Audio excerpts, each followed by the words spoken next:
Good morning.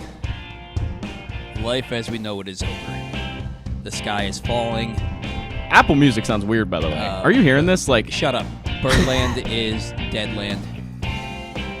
It's blue skies and sunny and a beautiful day outside, but not in my heart. Not in my heart. My heart is black. My soul is dead. The Orioles have lost 4 straight.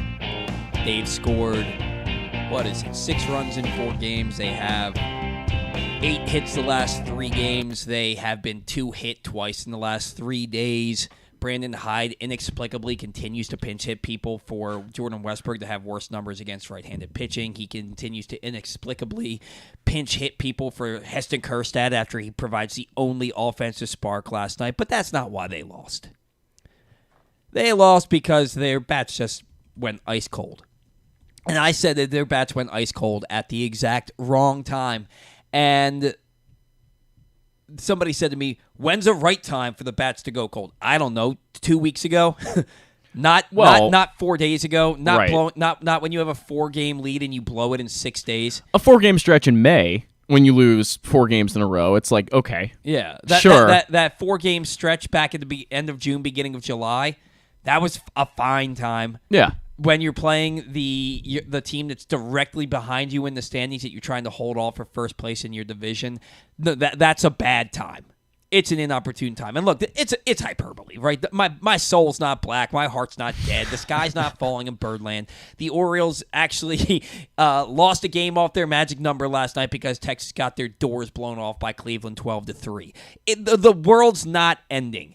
The Orioles just aren't playing good baseball right now, and that's the end of that's the beginning and the end of it. Yeah, the bats just aren't going well. And look, it is a huge. I don't know what the hell I'm trying to say here, but it's a problem. Jack Flaherty last night, he did almost exactly what John Means did in his start, and it's a stark contrast to how we felt about John Means and how we felt about Jack Flaherty. Yeah. Jack Flaherty struck out 6 batters in 4 innings and gave up 2 runs. Right. And then he goes into the 5th, doesn't get anybody out, gives up 2 base hits, he's pulled. Yeah. Jacob Webb comes in, 1 run scores, it's 3-0. Yeah. He basically did what John Means did, but with more strikeouts, and everybody's like, Correct. He should never start again. And it's just so much. It's so funny because John Means has thrown a no-hitter, but yeah. And John Means has been the ace of this staff. But also keep in mind that John Means has never had a season close to what Jack Flaherty did in 2019. No. So that's true. So really, second half of 19, but still, yeah. No, point made. But the ERA was well below 3. Yeah. In like 31 starts. That's not me sitting here, carrying Jack Flaherty's water. It's just a microcosm of how we treat things, how we look at things. And sure. I'm wondering if John Means had gone out and done the same thing that Flaherty had done last night, what the response would have been from the fan base. At the end of the day, Jack Flaherty's not why the Orioles lost that game last night. Oh, correct. I mean, 2 hits is why they lost that game last night. Yes. And you look at what John Means did, and you say, okay, he's coming back off of an injury that's really, really hard to come back from. And most guys come back from it okay, but it takes time. It's not going to be one of those things where you come in and you're back at the major league level and immediately you're pitching well. He pitched well at AAA. That was impressive. But again, this is a whole different ballgame. The major leagues is a very, very different league than AAA is. Yeah. So I think we were all like, okay, that's what John Means did. It's fine, not a big deal. And you're right. If he had thrown 4 innings like Flaherty last night and given up 3 earned runs and struck out 6, people would have still said, okay, that's still not bad, because it really isn't for a guy with Tommy John. Flaherty is held to a higher standard, and I think that's for a good reason. I mean, the guy was acquired at the trade deadline. He's supposed to be a legitimate starter that Mike Elias acquired. He hasn't looked like one since really the first start. Yeah, he was the lone acquisition at the deadline. You can look at Fujinami. You can look at Webb being picked up off waivers. Webb's been the most impactful. Yeah, frankly. Fuji's been really. He good. has. The last 10 to 12 outings, he's been really good. And Webb hasn't been quite as good, but he's still been good. Yeah, but overall, been good. Yeah. The fact of the matter is the Orioles aren't hitting. I mean, Adley Rutschman's hitting, 168? Really bad stretch. In September. Really bad. And somebody took me quite literally last night when I said, I haven't seen Santander and Rutschman hit a ball hard in what feels like a month. They haven't, yeah. But it's not that they haven't hit the balls hard, guys. My point is that they're not getting base hits. Right.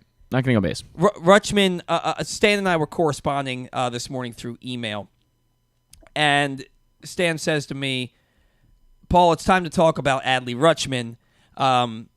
Rutschman's hitting 180 in September, and you compare him to Bobby Witt, and I'm not going to steal Stan's thunder, but Bobby Witt hit a home run last night, stole a couple of bags. He's hitting like 280. He's got 29 homers, 89 RBIs, 46 stolen bases. I mean, there's no doubt Witt's been the better player this year. And Adley's he's played too much. Yeah. He's missed, 5 games all season? Yeah. He's played too much. He's going to break out of it. The team's going to break out of it. Look at this, okay? Go back to the end of that series over the 4th of July weekend. Okay. When they were playing Minnesota. The Orioles scored 3 runs in that series against Minnesota. They won 1 game. They won 2-1 on that Sunday. Then they go to New York and they lose the first 2 games. The Orioles scored 20 runs in 7 games. Yeah. I'm sorry, it was 18 runs in 7 games, and they scored 10 runs in the 5 consecutive games from the 3-game series with the Twins, followed by the first 2 games of that 4-game series with the Yankees. They lost the first 2 games of that 4-game series, and we're like, what the hell happened? Mm-hmm. What happened next? The Orioles went on an 8-game winning streak during which they scored 60 runs. They scored 7.5 runs per game, blowing the doors off the Yankees, the Twins, the Miami Marlins. So it's not all doom and gloom. The sky is not falling. This team is going to bounce back. This team, right. They should. It's just funny. Last week I said I spoke so glowingly about the bullpen, and then they went out and gave up 6 runs out of the bullpen that night. I said I'm done doubting this team, and they've gone 1-6 since. So 2-5. You just have to hope that this is a week-long thing and it doesn't stretch on. Because if it stretches on, Tampa Bay is now, half game behind you in the standings, 92-57. The Orioles are 91-56. They're in a virtual tie. The Orioles are 2 percentage points ahead of them, and the Orioles hold the tiebreaker still. Right. All the Orioles have to do is win 1 game. Yeah. All you have to do is win 1 game. Yeah. And Stan said to me this morning, this is the biggest game of the season. So was last night. Yeah. So was the game before. I have confidence they're going to win today. I know they're going up against Glass now. He's pitched really well lately, too. He has pitched really well, but the Orioles have handled him this year. Yeah. And somebody's going to pay. Somebody's going to pay. You're not going to have an entire team be this cold for an extended period. And you got to shake up the lineup a little bit if you're Brandon Hyde. Rutschman obviously moved down for, what did Brandon Hyde say it was for this week? That he wasn't getting enough time to get ready to catch. Yeah.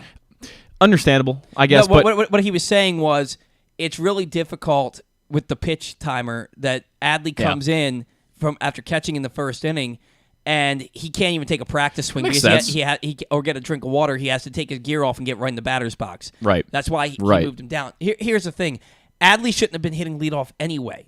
Correct. He's a catcher. Right. And I get it that he gets on base. He's not a leadoff hitter. He's fine in the 2-hole, except for the fact that right now he's batting 168 in September. 180. 180, okay. 180, but still, not good. That's not good.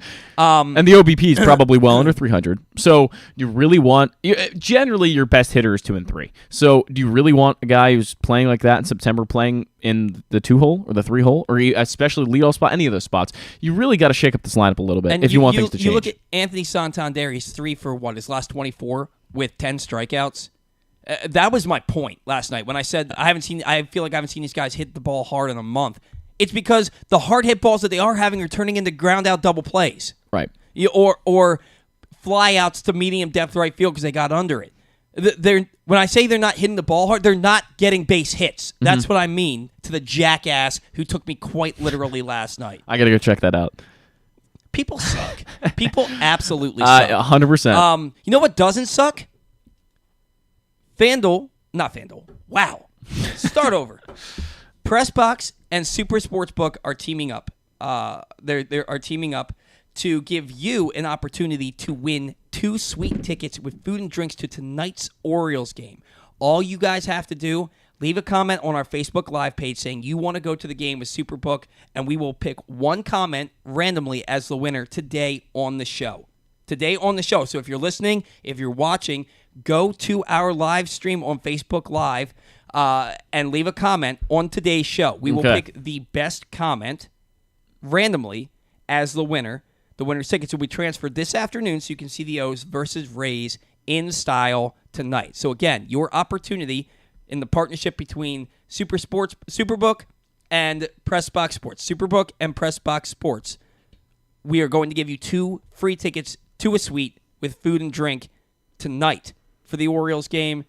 There's no parking. We don't have a parking pass for you. I know somebody's asking, is there parking? Well, no, parking not included. Yeah. But there's plenty of places that you can park down at Camden Yards, parking not included. You'll figure it out. But this is an opportunity. If you had to spend $35 on parking, but you got two tickets worth $150 a person for a suite, I think you can make that happen. So the best comment that we see on today's show on our Facebook live stream will win 2 free suite tickets to tonight's game. Grayson Rodriguez taking on Tyler Glass now, and Paul's personal guarantee that the Orioles are going to break out in the big way. Paul's personal guarantee. That comes with the tickets. Paul's personal guarantee. Paul's personal guarantee that you're going to be at a game. Well, that's also true. Yeah, that's also true. By the way, I want to. I don't even know if you have this in your notes. I haven't looked through it. But can we talk about Why don't we send them to you then? I have up stats from last night's game. I just wanted to make sure I can fact check myself. But can we talk about the laziness of Aaron Hicks this entire week, and frankly for a little bit longer than that? I lost my mind last night on that double. I think it was in the second inning. That double, I'm watching him just basically power walk to the baseball. Yep. And I'm in the stands, and I stand up, and I yell, I can't remember what I blacked out. I must have blacked out. But he was 9 beers in. I had no beers last night. I went to the game with a guy who does not drink. And I'm not a big-time drinker these days, so I had no beers last night. I'm the only... Now, the people in my section were all hammered. Yeah, I don't doubt it. Hammered. I don't doubt it. Because there was what was his name? Brent Young? Is that his name? The country singer? I have no idea who that is. Who put on a concert last night. I wasn't aware of that, but I don't know who that is. I don't know. But I stood up and I yelled something about how sick I am of how lazy Aaron Hicks plays the outfield. Mm-hmm. I was at the game the night before, and that base hit that scored a run, and Hicks made the throw home. You have to come in on that ball anticipating that the guy's going to go home. Correct. You have to come up firing to at least the cutoff man. Aaron Hicks' throw was awesome. It was a great throw. The problem is he came up lollygagging, thinking there's no way this guy's going home, and double clutching, and then realized, oh crap, this guy's running. Now let me throw it. Yeah. If he throws it, if he comes up firing, the guy's out by a country mile. Yep. But no, because he took his sweet time and didn't anticipate that guy could potentially try to score on a base hit in a big game, the throw didn't get there in time. Correct. He is so lazy in the outfield. And somebody messaged me last night, somebody I went to high school with, and he said, I'm so sick of his lazy ass out there. If you want to keep him if you want his bat in the lineup as a DH, that's fine, but he can't play the outfield. Everybody is noticing this. And here's the thing. He's had 2 leg injuries in the second half of the season that put him on the IL. So maybe they're telling him to take it easy. Or maybe he's telling himself to take it easy. Either way, he shouldn't be out there then. Correct. There is no 100%. There is no sense of urgency. 100%. Like you said, it's power walking. He's power walking, and he's playing the outfield very uninspired. I think he's playing, he's taking his at-bats about the same as he ever was, but the outfield looks very uninspired, and he's not playing good defense. And frankly, the Orioles have suffered from that. I don't, none of this is his direct fault, but it all contributes to the fact that they've lost a lot of games recently. And that's, it's just it's a problem, especially when he's not really hitting that well. And then the defense was, at one time in Aaron Hicks' career, the best part of his game. I would not say that's the case anymore. And maybe he's playing hurt. We don't know. Like you said, leg injuries are, they last. They linger. So who knows what's going on with Aaron Hicks. But that means that Brandon Hyde shouldn't be putting him out there. That means that. It is a head scratcher, to say the least. Yeah. That the biggest part of your ballpark is being patrolled by Aaron Hicks. Also correct. Yeah. Correct. The biggest, most cavernous part of your entire ballpark is being patrolled by Aaron Hicks. Yep. Let me...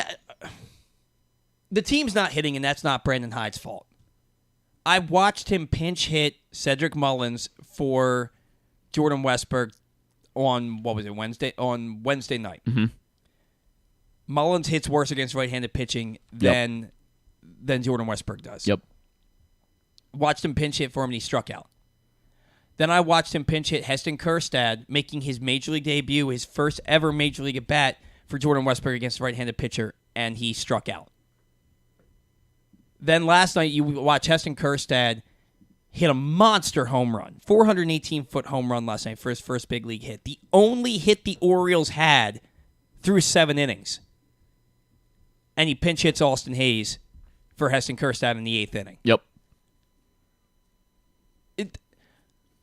Is he over-managing? I feel like he's over-managing. I think an argument can be made for that, especially last night. You look at that and you say, okay, Kjerstad has 1 of 2 hits all night, and that's the guy you pull? Mm-hmm. And he has the big hit. He's the lone offensive bright spot. He has the RBI in the game. The 1 run that they've scored is because of Heston Kjerstad, and you're going to pull him? And now, and I get it. It's now you're down 7-1, and you have your first 2 guys on base, and you're trying to make something happen. Mm-hmm. It's 7-1 in the bottom of the 8th inning. Yep. And Austin Hayes has been far worse of a hitter in the second half than he was in the first half. And he got hot for a while, but yeah. And Heston Kjerstad has even splits in the minor leagues. Yep. He hit 301 against right-handed pitching this year and 304 against left-handed pitching this year with an 885 OPS or higher against both.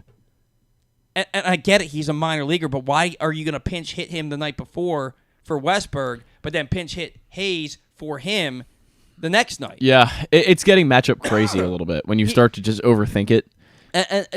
This was my worry, was that down the stretch, Brandon Hyde's inexperience in these situations might be his downfall. And look, he's had a great season. There's no doubt. But you can't come into your biggest series of the year and do what they've done. No. And last night, let me tell you, that environment was electric. I wish I could have been there for it. I really do. The Adam Jones ceremony, I texted my wife and said, why am I like this? Because I was choked up the entire ceremony. Because you're going back to the best 5 years of Orioles baseball of my entire life. Mm-hmm. Nick Markakis was there. Chris Davis got the biggest ovation of everybody. Which is wild. Absolutely insane to me. It's wild. They had J.J. Hardy, Ryan Flaherty, Trey Mancini, Darren O'Day, Luke Scott with his long flowing that was mane. crazy, yeah. All of that didn't look anything like Luke Scott. Yeah, it did. Really? Yeah, it did. He looked like a caveman. You were, yeah. Well, I mean, Luke Scott didn't have the long hair, but right, because the Orioles wouldn't let him. But it looked exactly like Luke Scott. But you were also a mere boy when he was here. I was well into my adulthood. I mean, sure, but it caught me off guard when I saw. Well, it caught everybody off guard because he wild. certainly didn't have 3 feet of long flowing hair when he was here. Right. They had Quentin Berry and CC Sabathia. It was an awesome celebration. Adam Jones throws out the first pitch to Nick Markakis, which, by the way, it is long overdue that Nick Markakis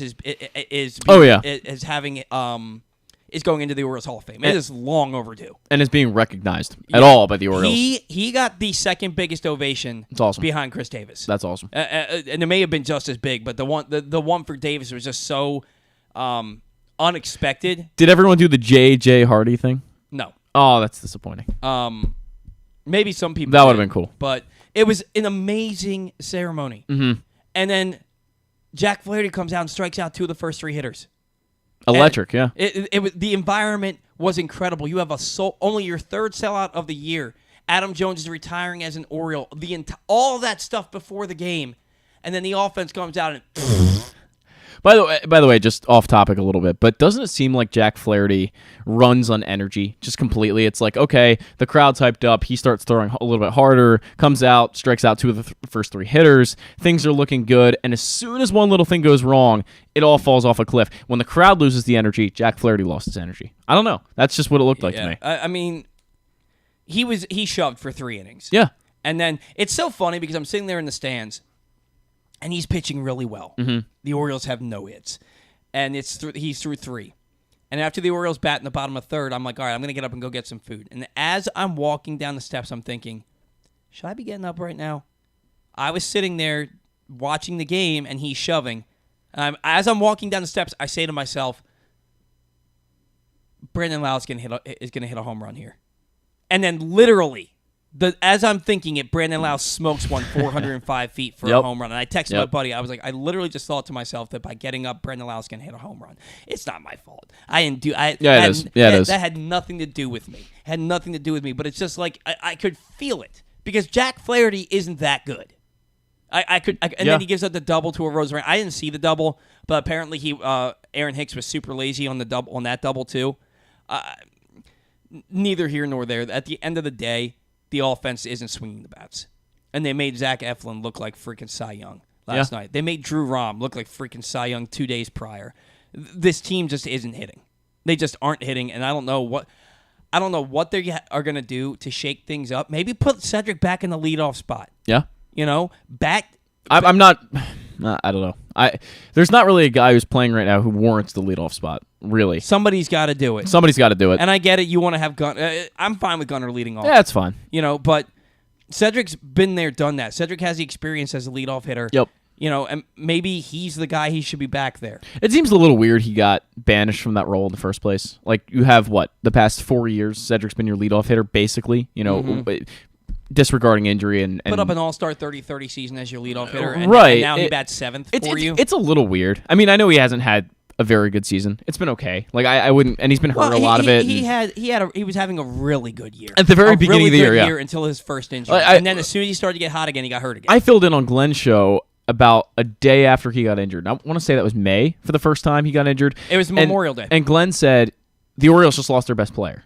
And I don't think if that happened now, we'd be anywhere close to saying that. Yeah. So it's been a up and down season. Things haven't really gone that well for him as of late. And there was a chance, we thought, at the beginning of the year, April, May, hey, he could have a 2020 season, 2025, something like that. But it doesn't look like he's going to get to that kind of place, and certainly nowhere near the 30-30 he once was. Yeah, and honestly, he could have approached it. Yeah. I think if he hadn't had to miss 30, 40 games, he could have approached the 30-30 season this year. I mean, he's got 14 home runs. Has he played 100 games? Yeah. So he's 14 home runs, not going to get to 20, most likely. 17 stolen bases, probably get to 20, you would think. Maybe, but that's the other thing. They're not running. No, they're not. They're not running. I mean, Gunnar gets on base to lead off the game last night, and he just, why are they not running? Why are they not? They stole 10 bases in that opening series against Boston. It just feels like it just stopped running ever since then. Yeah. I mean, it looked like you were going to have two guys in Cedric and Jorge Mateo steal 50 bags apiece. Right. And Jorge Mateo barely plays, and he leads your team in stolen bases with 27. Right. I don't understand why this team has stopped running. That's because all Mateo has to do is breathe, and he steals a base. Yeah. More or less. But it just doesn't make sense. Yeah, the aggressiveness, the edginess of this team has kind of gone away a little bit. You've seen that in the past week. And that's not to say that's gone away for the month. That's not to say it's gone away for August, any of that. It's just been this past week. There's been a lack of energy that we've all noticed. I don't understand how you don't feed off of the crowd last night. How you don't feed off of that energy. And I think Flaherty did for the first 3 innings. Yeah. But this team, and even my buddy's not a big baseball guy. Okay. The guy, my buddy Josh, he's a big football guy. Yeah. He hosts a Ravens podcast. He comes to the game, and he likes baseball, but he's watching, and he's saying every single player is out in front. Yeah. He's like, and now that I've noticed it, it's all I see. Yeah. And we're watching. We have an aerial view because we're behind home plate up in the upper deck. We're watching as every player is out on their front foot. Right. Out on their front foot. Just way out in front and swinging through pitches. This team has got to. They can't hit off speed stuff. They've got. I don't know how they were hitting through Monday. They were hitting 287 with runners in scoring position for the season. They hit 243 with runners in scoring position last year. I don't know where 287 came from, but it was like they looked at that and they said, "Oh, we're 44 points better than we were last year," and they regressed to the mean immediately. Right. It's been absolutely. gut wrenching. Even Ryan O'Hearn, who always puts together good at bats, and I love the way he takes at bats. He's patient. He knows the zone really well. He's everything you want in a hitter for the most part is what he's been this year. Really bad at bats this week, and last night was just out in front of everything, like you said, swinging at pitches that were not even close. And a guy like that, you see one of your better hitters doing that. A guy who was hitting in the 4-hole last night. A guy who's supposed to be an offensive spark plug, a starter. He didn't do that, and it's just systemic across the entire lineup. You see one guy do that, they all start to do that. And, again, 2 hits isn't going to cut it, ever. Can we just have a game without Aaron Hicks and Adam Frazier? Can we get a game where it's that'd be fun. Where it's, O'Hearn at first base and Westberg at second and Gunnar at short, Arias at third, Hazen left, Mullins in center, Santander in right, Adley behind the plate or McCann behind the plate. Or actually, no, there's Adley behind the plate and Heston Kjerstad DHing. That is their best lineup right now. Can we get that? It's hard to believe Frazier is a 710 OPS. Like, you look at that OPS and you say, okay, that's not even that bad. Considering what he did last year, he was worse than that. That's hard to believe. But he's been a lot worse than I think that shows. He hasn't hit a home run since July. Like, can we have a conversation here about and he keeps playing Arias against left-handed pitchers despite being way worse. 40 points worse against lefties and righties, and yet he continues to play him and pinch hit him against left-handed pitching. It doesn't make any sense to me. Doesn't make any sense to me that Arias is getting starts against lefties and sitting against righties and pinch hitting against lefties for people who are left-handed. It makes no sense to me. But look, the atmosphere, fantastic last night. Adam Jones retiring as an Oriole. All the guys that were there. It was a really, really nice moment that unfortunately was wasted on just a really abysmal performance for the 4th straight game. Orioles matching their season-long losing streak of 4 games. Just really not swinging the bats. They scored 6 runs in these 4 games. They have 8 hits. They have 8 hits the last 3 games, 3 of which are infield hits. And they've been 2-hit twice. 2-hit twice in the last 3 games. Until that Heston Kjerstad home run last night, the Orioles had been no-hit for the last 9 innings. The equivalent of a no-hitter against this team. Give Stan one more call. He emailed me at 4 a.m., so he may be well asleep. Which is okay. He always feels so bad about it, and yeah, we'd like him to answer when we call, but I'm not going to. Sometimes somebody who has sleep issues, I know that for me, like it's really hard. It's really difficult at times. So I understand. We have him. Okay, we do have him. Today's show brought to you by your local Toyota dealers. The Toyota Tacoma comes in a range of models and trim lines. You can choose the perfect Tacoma to reflect your unique personality and driving habits. Check out buyatoyota.com for deals on new Tacomas from your local Toyota dealer today. Joining us now on the line is back for his weekly segment, Stan the Fan Turtle. Stan, good morning. How are you? Good, Paul. How are you? Doing really well, all things considered. I've been at the last 2 games, and they've been pretty hard to stomach. The game got started last night, though, Stan, with a really nice celebration and ceremony for Adam Jones retiring as an Oriole. I know that for Rosh Hashanah you were unable, you don't attend the baseball games for the Jewish holiday, which is to be expected. Yeah. But I know that a lot of the role players from the 2012 through 2016 season were there. Chris Davis got the biggest ovation of anybody. Nick Markakis was back. Adam Jones throws out the first pitch to Nick Markakis. A nice video montage of all sorts of players, past, present, and guys who didn't even play with Adam Jones, like Quentin Berry and CeCe Sabathia. What are your thoughts on the way the Orioles handled this with Adam Jones, and how special is it for the city of Baltimore and for Adam Jones to have experienced a ceremony like that last night? Well, it sounds like it was really terrific. It's just unfortunate that the game was on Apple TV last night, so you were unable to witness it at home. I hope the Orioles do something to make the video available to people. But Adam was an incredibly important player in this franchise's history. The guys that have the statues are epic players, legends, all of them. Palmer, Ripken, Murray, and Frank Robinson, and Brooks Robinson. and of course Earl Weaver. But Adam Jones, while not that tier of player, is right up there at that kind of at that kind of stature in the history of this ball club. In part because of how bad the club had been until he arrived, and the part he played in making baseball sort of fun and relevant again for fans here in Baltimore. So I was really happy for him to have such a sort of send-off like that, and it's a long time coming. Yeah, I'm really happy that they were able to do that for him. It seems like all the burned bridges were mended, and came to a nice culmination last night with that ceremony. Really nice to see. And somebody who got a really loud ovation last night, Stan, was Nick Markakis. And I feel he's long overdue for induction into the Orioles Hall of Fame. Do you think that's somebody who we could be seeing next year being inducted into the Orioles Hall of Fame? Because the ovation that he got last night was noticeable. Yeah. It's a shame. It's a shame what's happened to the Oriole Hall of Fame. Because I used to be a member of the selection committee for a long time. A voting member of that.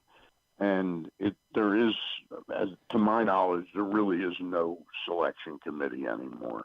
And I think the club, frankly, became embarrassed by the fact that there was basically a dearth of players that really deserved to go into your Hall of Fame.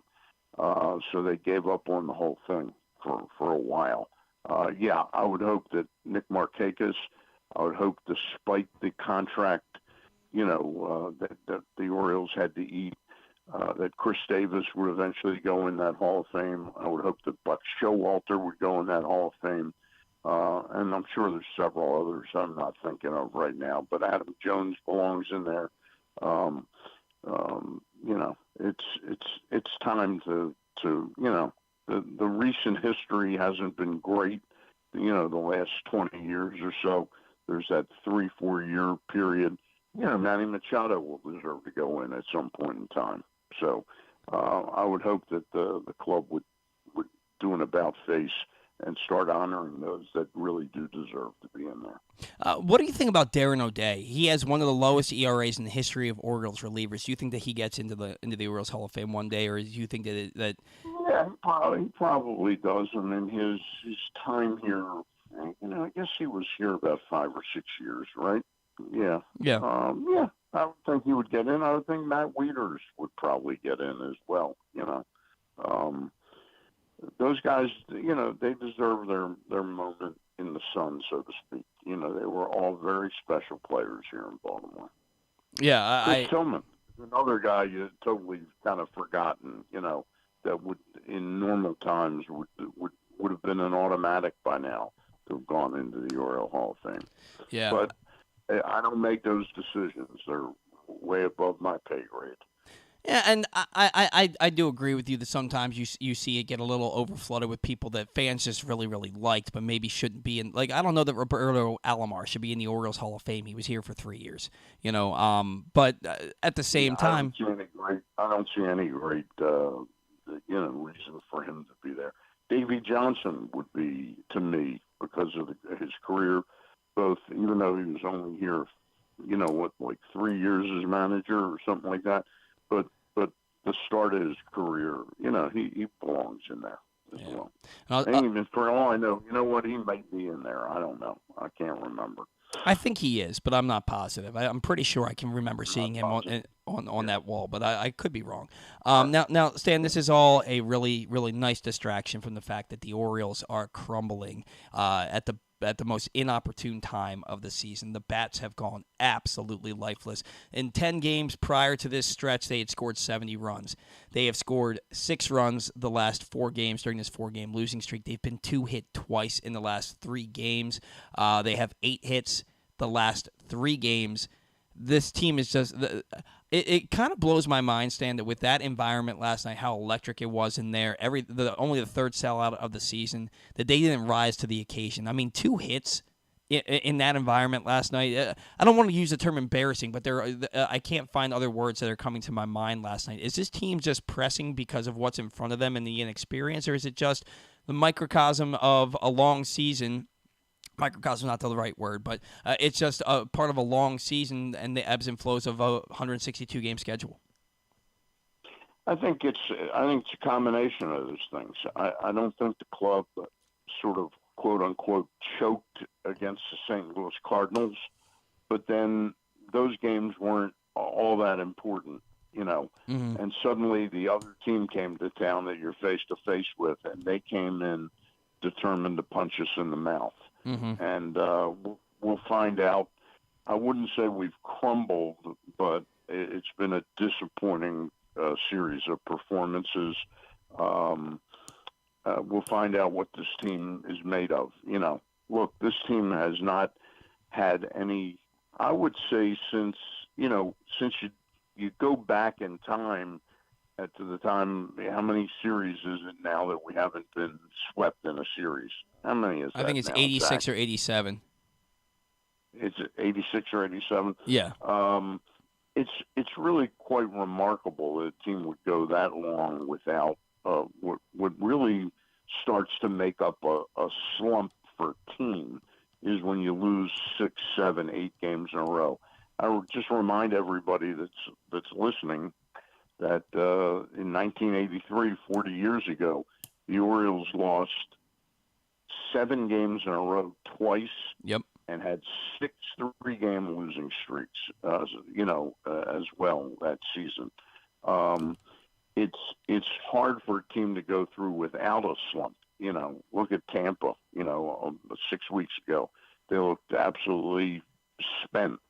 They had dropped in my estimation. I dropped them as low as 10 in my power rankings because of the loss of Wander Franco. I thought was going to be the end of their season. And they've been just absolutely remarkable since August 16th, 20-7, playing the best brand of baseball in all of baseball right now. I didn't see that coming, and I sure as hell didn't see this kind of 4-game stretch coming. So we'll find out what the team is made of. My one concern about this team had always been that they really hadn't been tested. And this is a test right now. I think I've said on this program 2 or 3, 4 times that, that 83 team, they had the bitter defeat in the 79 World Series. They had the bitter losing of that last game of the season in 1982 after making an incredible comeback. So when they got their moment, they were really ready to win the whole goddamn thing.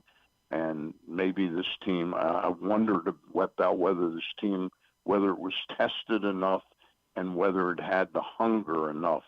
And you can't have that hunger unless you go through some painful losses. And we'll find out again what this team is made of. Stan, how does Tampa Bay keep doing this? They've got Shane McClanahan, Drew Rasmussen, Jeffrey Springs, Shane Baz on the 60-day IL. They have their second-best reliever in Jason Adam on the 15-day IL. They've lost Wander Franco maybe forever, and Manuel Margot has been injured until yesterday, and yet, like you said, 20-7 for the Orioles. 20-7 since the All-Star break. I don't understand how. I don't think any team in Major League Baseball could lose 4 starters. They're not 20. They're not 20-7 since the All-Star break. I meant since August 16th. My apologies. Yeah, that's okay. No team in baseball could withstand losing 4 legitimate starting pitchers, their best player, their second-best reliever, and their starting third baseman for an extended period of time, and yet they've flourished. How do they keep doing this, Stan? It doesn't make sense to me. Well, sometimes an organization really coalesces around one figure, and I would say that as much as I sort of, and trust me, I've never met the guy. There's something about Kevin Cash I don't like, but it's really, he's part of the secret sauce over there. Yesterday I sat in for Glenn yesterday and had Ryan Spielberg's on, He brought up Kyle Snyder, the pitching coach, is just absolutely phenomenal. I guess so they've got some special people in that organization. Accustomed to, They're definitely making things hard on the Orioles, losing a 4-game division lead over the course of 6 days. Now, look, Stan, despite that loss last night, despite the struggles of the team currently, their magic number shrunk again last night down to 3 games to clinch a playoff spot because Cleveland just blew the doors off of the Texas Rangers 12-3. So the Orioles now 3 games. Their magic number is 3 for clinching a playoff spot, and at 91 wins, they may already have enough wins to make the playoffs as it currently stands. This team has been either led or been in tie for first place every day since July 19th, Stan. Making the playoffs is a big accomplishment, especially when you look to where they were 2 years ago. But is it a failure at this point if they don't win the division because of the fact that they've been there for 2 months now? Well, it would seem that way, but again, that doesn't mean not winning the division. While a significant blow, perhaps this team's journey, part of that journey is fighting, having lost that lead in the division and coming back to either win the division in the remaining 12 days of the season or maybe end up playing Tampa again in the playoffs and being the team we've seen for, 95% of the season so far. Their story, those players out there will make that story what it is. It'll sting not winning the division because then they get into these crazy series where the length of the series can kind of catch up on you if the Orioles are licking their wounds for a moment. So Sure. We'll find out the leadership qualities of Brandon Hyde. We thought we knew those pretty well, but life tests you at every turn. And this is certainly a test for this group of players. Well, it's amazing how to get 2 games. If we came back and won the 2 games, whether Tampa feel like their season's a failure that they caught the Orioles and then let them get away? I don't know. I don't think they really think that way, but it will sting if we don't win the division. Yeah, and the other thing is, if the Orioles do end up with a wild card, they're going to be the number 1 wild card team, most likely, which means that wild card series that can go as many as 3 games, every game would be in Baltimore. So there is something to be said for that yeah, maybe you don't win the division, you don't get that bye, but you get to host potentially 3 consecutive playoff games in Camden Yards, which would be awesome for the fans, and and gives you an opportunity to win 2 or 3 games and then get into that division series. To me, it's not the end of the world. You would rather win the division, and that's what we're all hoping for, and that's why we're all so upset with how they're playing right now. But it's not the worst. I've actually had some people tell me, and I forget who told me this story. I don't think it was you, but that a friend of theirs from Atlanta. No, it's a friend of mine who I had seen in about 3 or 4 years. I sat with him at the game against the White Sox, the afternoon game. Told me that he's got a baseball friend who's a huge Atlanta Braves fan, and he felt that the Braves were hurt by having the bye last year. That they sort of lost their steam a little bit, lost their mojo, and by the time they got out there and played, they got steamrolled. Yeah. So we'll see. It could work out that way, but it's up to the players. The fans did their part last night, and it was a shame they got to see such a lousy ball game. Yeah, Stan, I've been at the last 2, and they were really difficult to watch. Really stinkers. Yeah. Now, Jack Flaherty, Stan, he fed off the electricity of the crowd last night. He strikes out the first 2 batters of the game. He retires 9 of the first 10 batters that he faces last night through 3 innings. Gave up the home run and the double, gave up 2 runs total in the 4th inning, and then he came out in the 5th and he allowed each of the first 2 batters to reach before being removed. Ended up giving up 3 runs in 4+ innings last night. Does Jack Flaherty make another start for the Orioles this year? That's a good question. I'm not really sure. I'm not really sure whether he does or not. He just has been such a disappointment, you know. And it's funny, I talked to Spielberg about him yesterday, hosting Glenn's show, and Spielberg says somebody that's generally had the shoulder issues that he has, what they have a tough time getting back is their release point. Mm-hmm. And he looked pretty electric though for 3 innings last night. I had a funny story last night. I remembered that the Maryland game was on television, and all of a sudden, and I wanted to tape it, so I hit my guide button right during that commercial break before Brandon Lyle came up and hit the home run. It took me, it must have been 6 minutes to get back to Apple TV. You know, it's just that thing is amazing. Apple TV. That in 2023 they don't have streaming down to a higher level.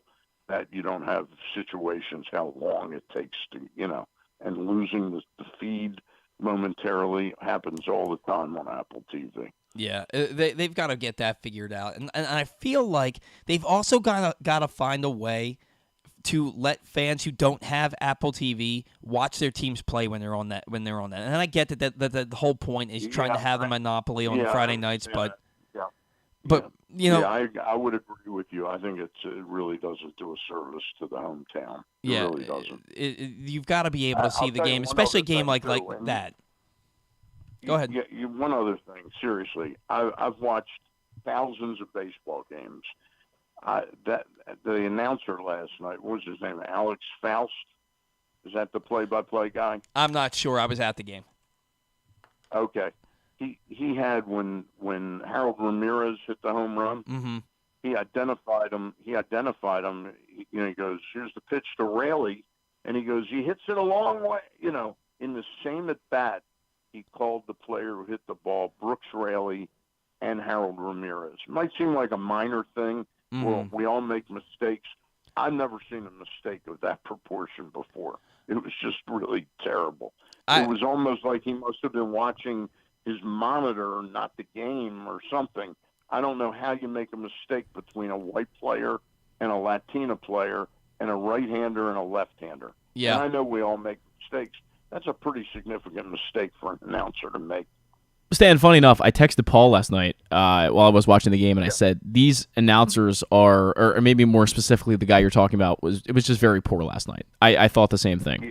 A lot of very, very negative Orioles connotations throughout the entire broadcast too. And I know the Orioles have been struggling lately, but it seems like they got very little credit for the season they've had so far. It was all kind of doom and gloom the entire broadcast. So I thought the same thing.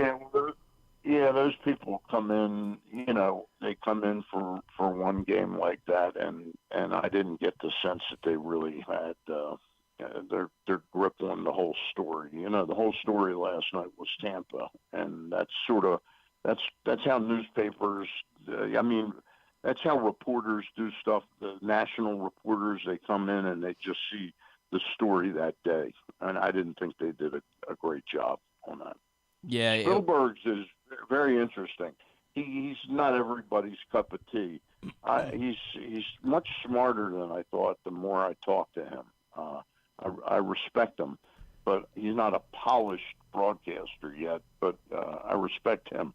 I just had to observe that mistake that Faust made was, and I don't harp on that too much. You know, we all make mistakes. Sure, but that was a pretty cataclysmic mistake, I thought. Stan, when I was out at the winter meetings, Ryan Spielbergs gave a speech that I saw, and he talked about the fact that he had been traded for $1. And I thought that was the funniest thing. I think it was the Rockies traded him for $1. And I just think that's the funniest thing about Ryan Spielbergs. But I thought I didn't even know he was a broadcaster, but I remember hearing him speak, and he is a really interesting guy. I do agree with you.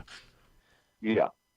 Well, I don't know whether it was Casey Stern took a liking to him or not over on XM. When I used to listen to him, there was a time I go, God, this guy's really annoying. Because I used to love the radio show that helped me really regain my traction as a fan was the Power Alley with was it the Power Alley? The show with Casey Stern and Jim Bowden. I used to listen to it every day for 3 years, 4 years, whatever. And then Casey Stern left, and they put this guy. No, first Bowden left. I don't think Casey Stern and Bowden really got along that well. And Bowden left, and they had Brad Lidge in, and then Spielberg's came in. He's an acquired taste a little bit, but he's interesting. He's interesting. And Sam, before we let you go, John Means made his return to the mound after Tommy John surgery on Tuesday. 5 innings pitched, 3 runs, 2 home runs, no walks, but just the 1 K. Hindsight's 20/20, of course, and the Orioles didn't lose the game last night because of pitching. But were you a little surprised that the Orioles didn't go back to a 5-man rotation, so they lined it up with Bradish, Grayson, Kramer, and Means against Tampa Bay? Well, they had every opportunity to do that, Paul, and I think what you're hoping with John Means is that there's no necessity to put some added pressure of a series like that on him. He's going to have every opportunity down these next 12, 14 days of the regular season. He's going to have every opportunity, and in the playoffs, to pitch his way into where he deserves to be right now. Making it out that his comeback start in the major leagues has got to be in a pressure-packed series. I don't know that would have served any purpose at all. You can't, when somebody's coming back from Tommy John, I don't think you can even really contemplate that they're going to pitch 5 innings their first game. Mm-hmm. Some do, some don't.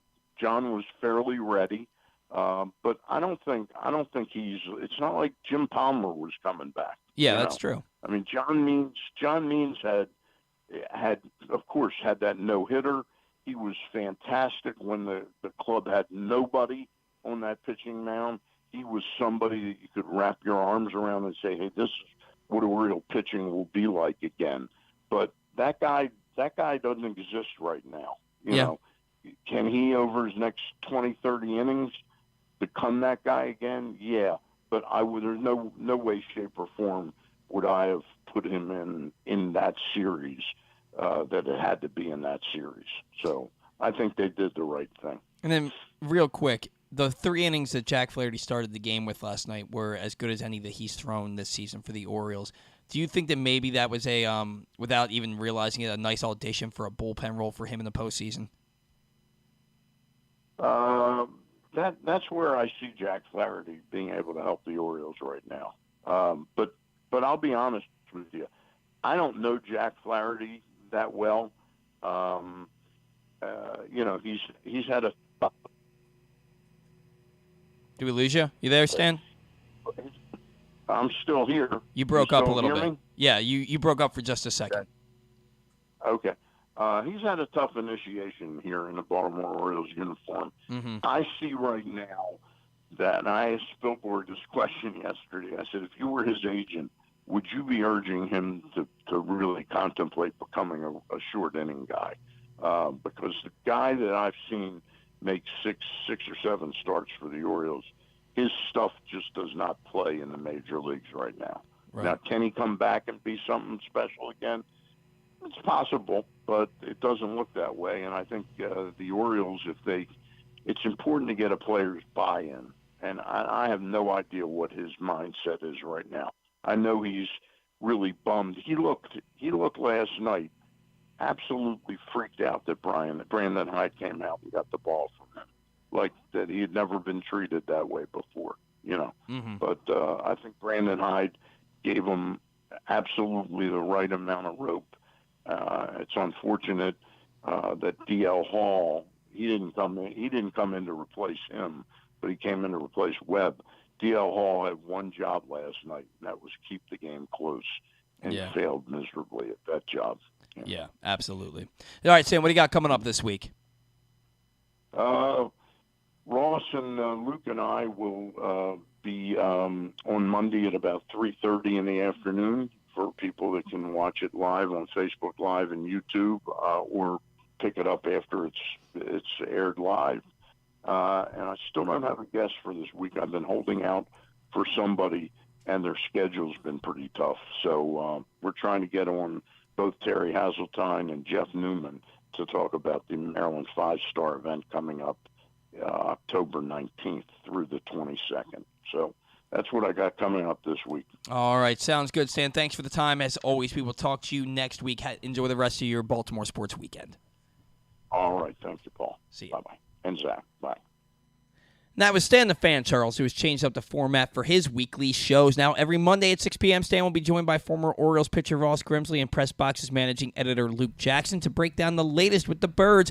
Every Thursday night, Stan and Gary Stein will chat with a different newsmaker from the world of sports. You can watch the shows live at facebook.com/pressbox or find them the next day at pressboxonline.com/video and youtube.com/pressboxonline. So join Stan, Ross, and Luke this and every Monday night.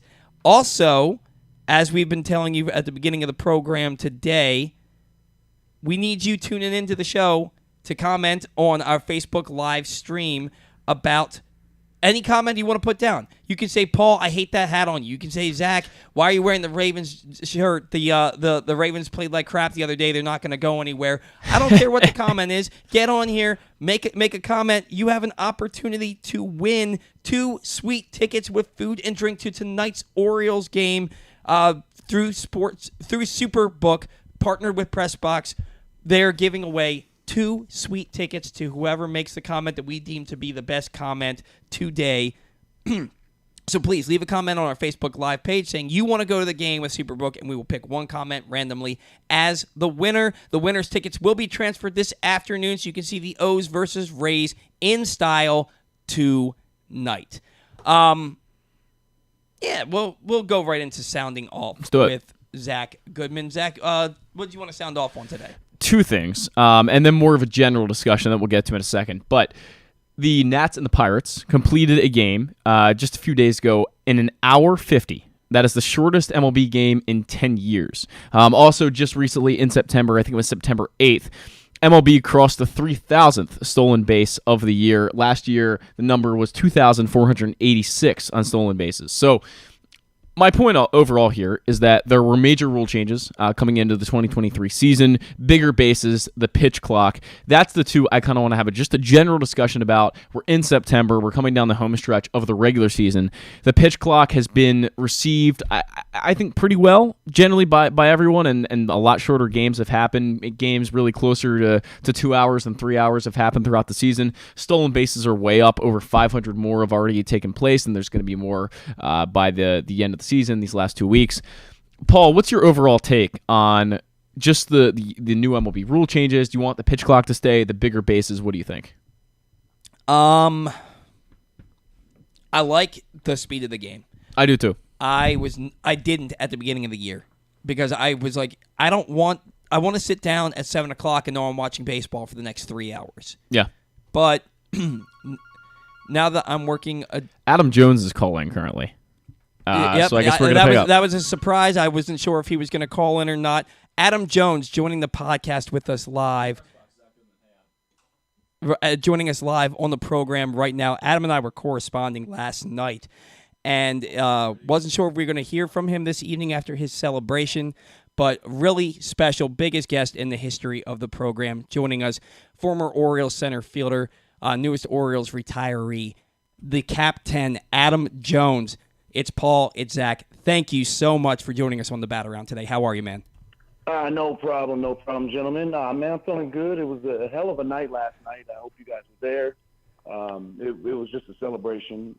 Truly, truly humbled by everything. Obviously, Baltimore is a second home to me, and hopefully, maybe one day it might be a permanent home. But it was amazing. Family and friends get to come out. Everybody came out and celebrated. So forever grateful. Adam, I was at the game last night. I made sure to be in the stadium by 6:30 so we could see the on-field ceremony for you. A lot of your former teammates, a lot of your closest friends from those really nice 5 years for the Orioles were on the field last night. What did it mean to you to see them there, to see that video montage that the Orioles put up on the scoreboard for you? And what was the overall feeling while you were on there, just being celebrated by a sellout crowd and all of your former teammates? I mean, it's truly humbling. Obviously, you play the game to win, Edwards. That's the number one reason why we play. But you also played to, you have to understand and respect the accolades that come with it. When you play for a long time, good things happen. And, sometimes you get celebrated. And it was just extremely humbling that these guys spent their own money, their own time. These are very busy guys with multiple kids who are doing a lot of things. And they took their time to come out and celebrate us and celebrate me. So with CD, Markakis, that guy's impossible to track down. Luke Scott on the video looking like he's from the old 007 game. You don't know where the hell he's at in the world. But all the guys that came out there, O'Day, my boy LJ, the video tribute. It's just the Orioles did it right, and again, forever grateful for my time here, and for what a great future they have here. Now, Adam, we heard that originally the Orioles had approached you about throwing out the first pitch to Cedric Mullins, but that you said you had somebody in mind. Nick Markakis on the field last night got one of the biggest ovations of anybody. You threw out the first pitch to him, bringing it back 21-10 Utah. What was that moment like, and how did that all come to fruition? Well, I mean, you just say what you wanted to get done, and when you are firm with what you want to get done, good things happen and you can get it done. But it's Nick Markakis. Come on. Yeah. Let's be honest with us. It's Nick Markakis. That was my throwing mate for 7 years. We threw knuckleballs, curveballs, sinkers.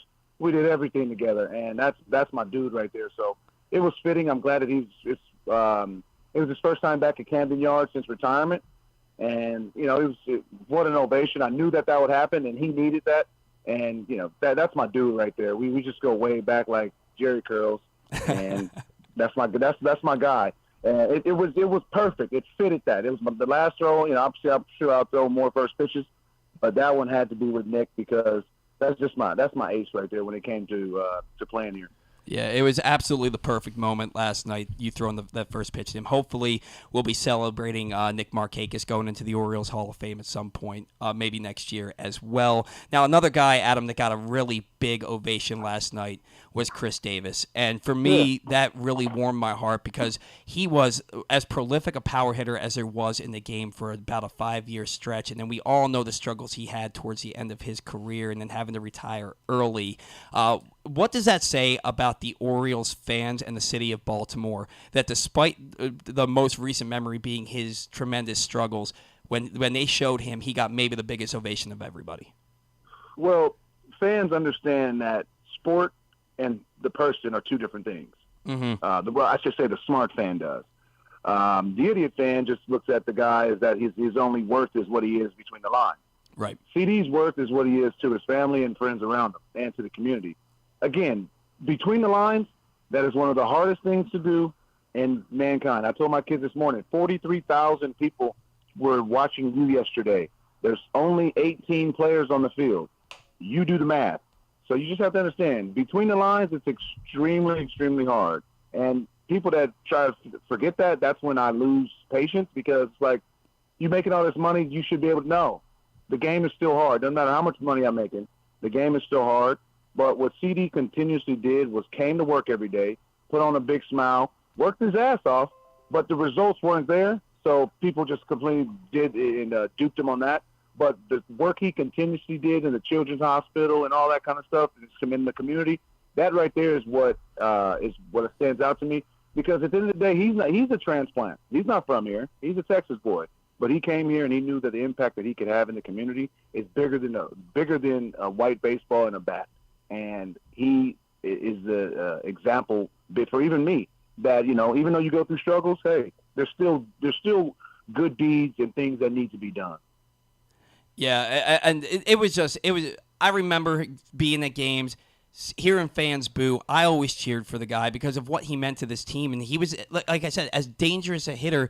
That's another guy who, to me, in a few years, I think he has every right to have his picture out there behind the center field wall as part of this Orioles, as going down in this Orioles franchise history as one of the great players that they've ever had.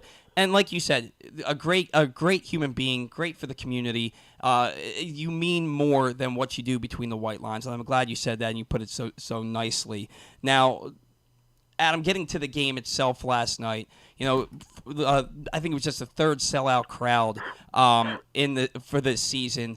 Everybody's there to celebrate you. The atmosphere is electric. Jack Flaherty comes out, and he strikes out 2 of the first 3 batters. He shoves for 3 innings until, gave up a little bit there in the 4th and 5th innings, but not a bad performance.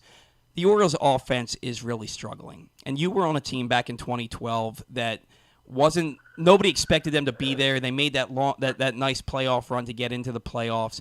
What's that atmosphere like in the clubhouse? Is this a situation where maybe the offense is pressing a little bit too much because of what's in front of them, or is it just the ebbs and flows of a major league season? You guys always answer the question at the end of it, but then you want to hear our soundbite. It's the roller coaster of a season.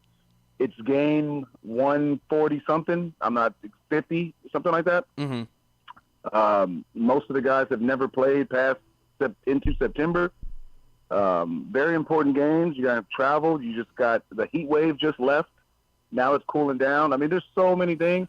You got a tough series with Tampa. You faced a hell of a pitcher last night, and Eflin, who's been throwing the ball really well. It's the Orioles. Though I think the Orioles on a 4-game skid right now, but that's part of it. That's just part of the grind. It's part of the maturation.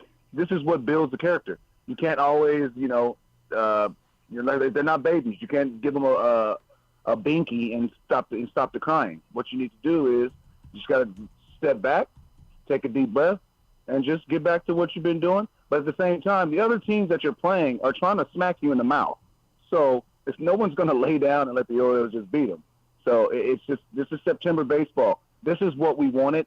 You want exciting games in September, and this is what you're getting. So you didn't get the result the last 4 days, but it's still time, and you're going to the playoffs.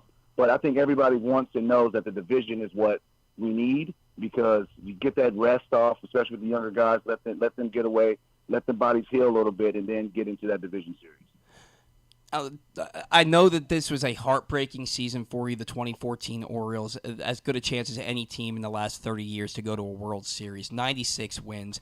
You all win the division halfway through September, and it was the first division title since 1997.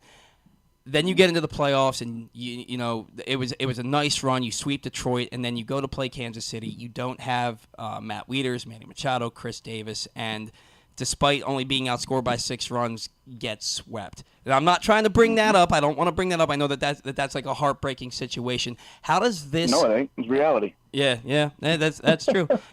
How does the 2023 Baltimore Orioles compare from what you've seen to that 2014 team? And when your team is that good and you're winning so many games, what's that camaraderie like when you know that you get that feeling, you go out there and you know that you can beat anybody that goes up against you?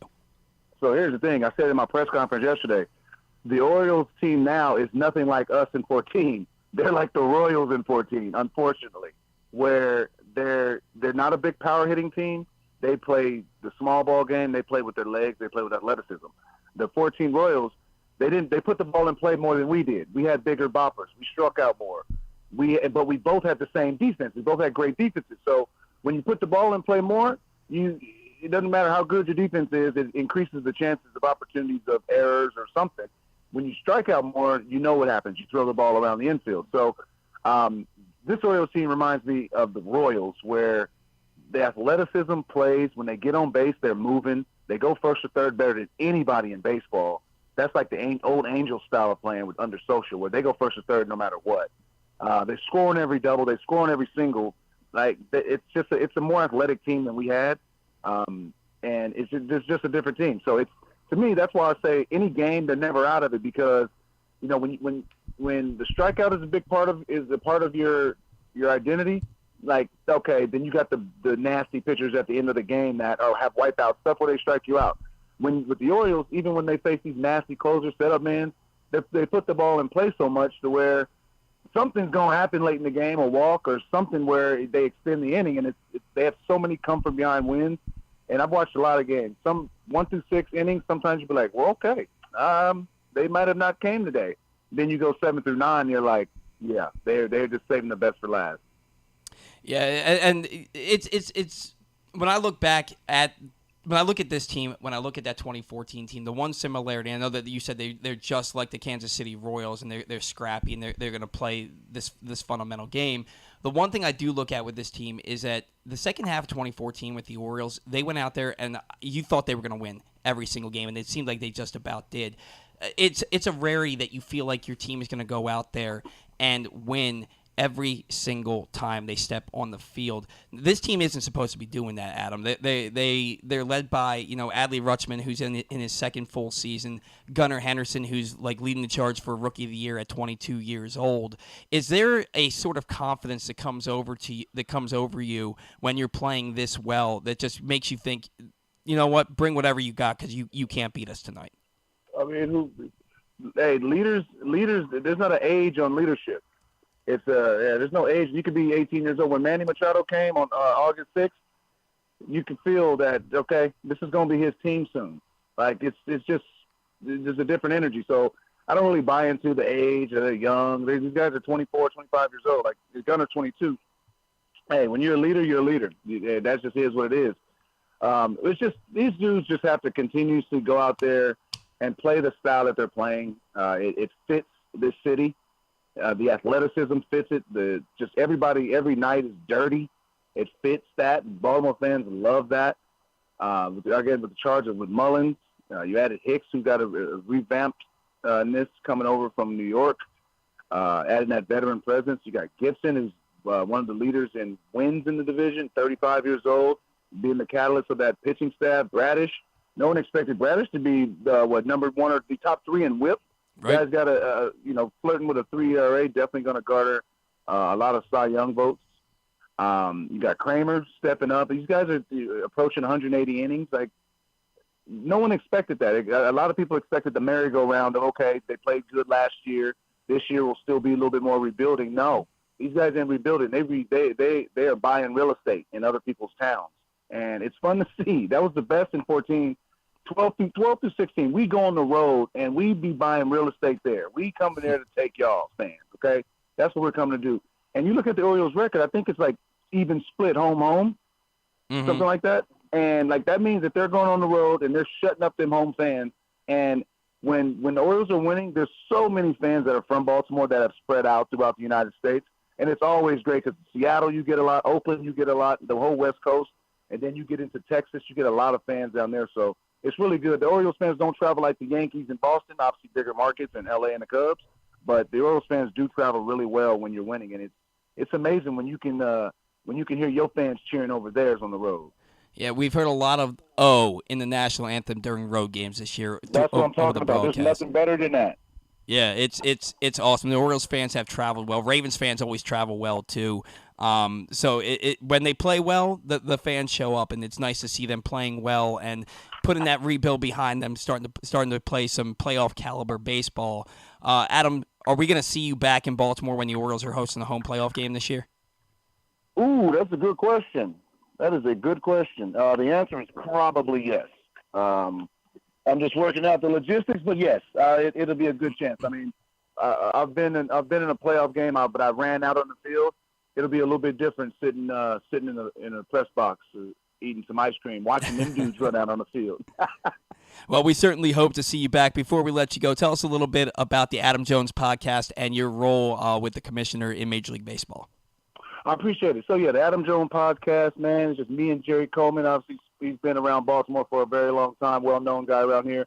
But we're just talking sports, local things, telling some stories, some experiences that I've been through, and having some of my closest friends and adversaries on the podcast, just telling stories, explaining the game, trying to give a different perspective, because it's easy for anybody else outside to talk about baseball or talk about any sport, but when you hear it from the horse's mouth, it's always a little bit more, it's just different and more genuine. So I'm just trying to just give insight and be humorous with some of my experiences, my travels, my family, and everything's going on. I wear Jerry out on a consistent basis as he loves it.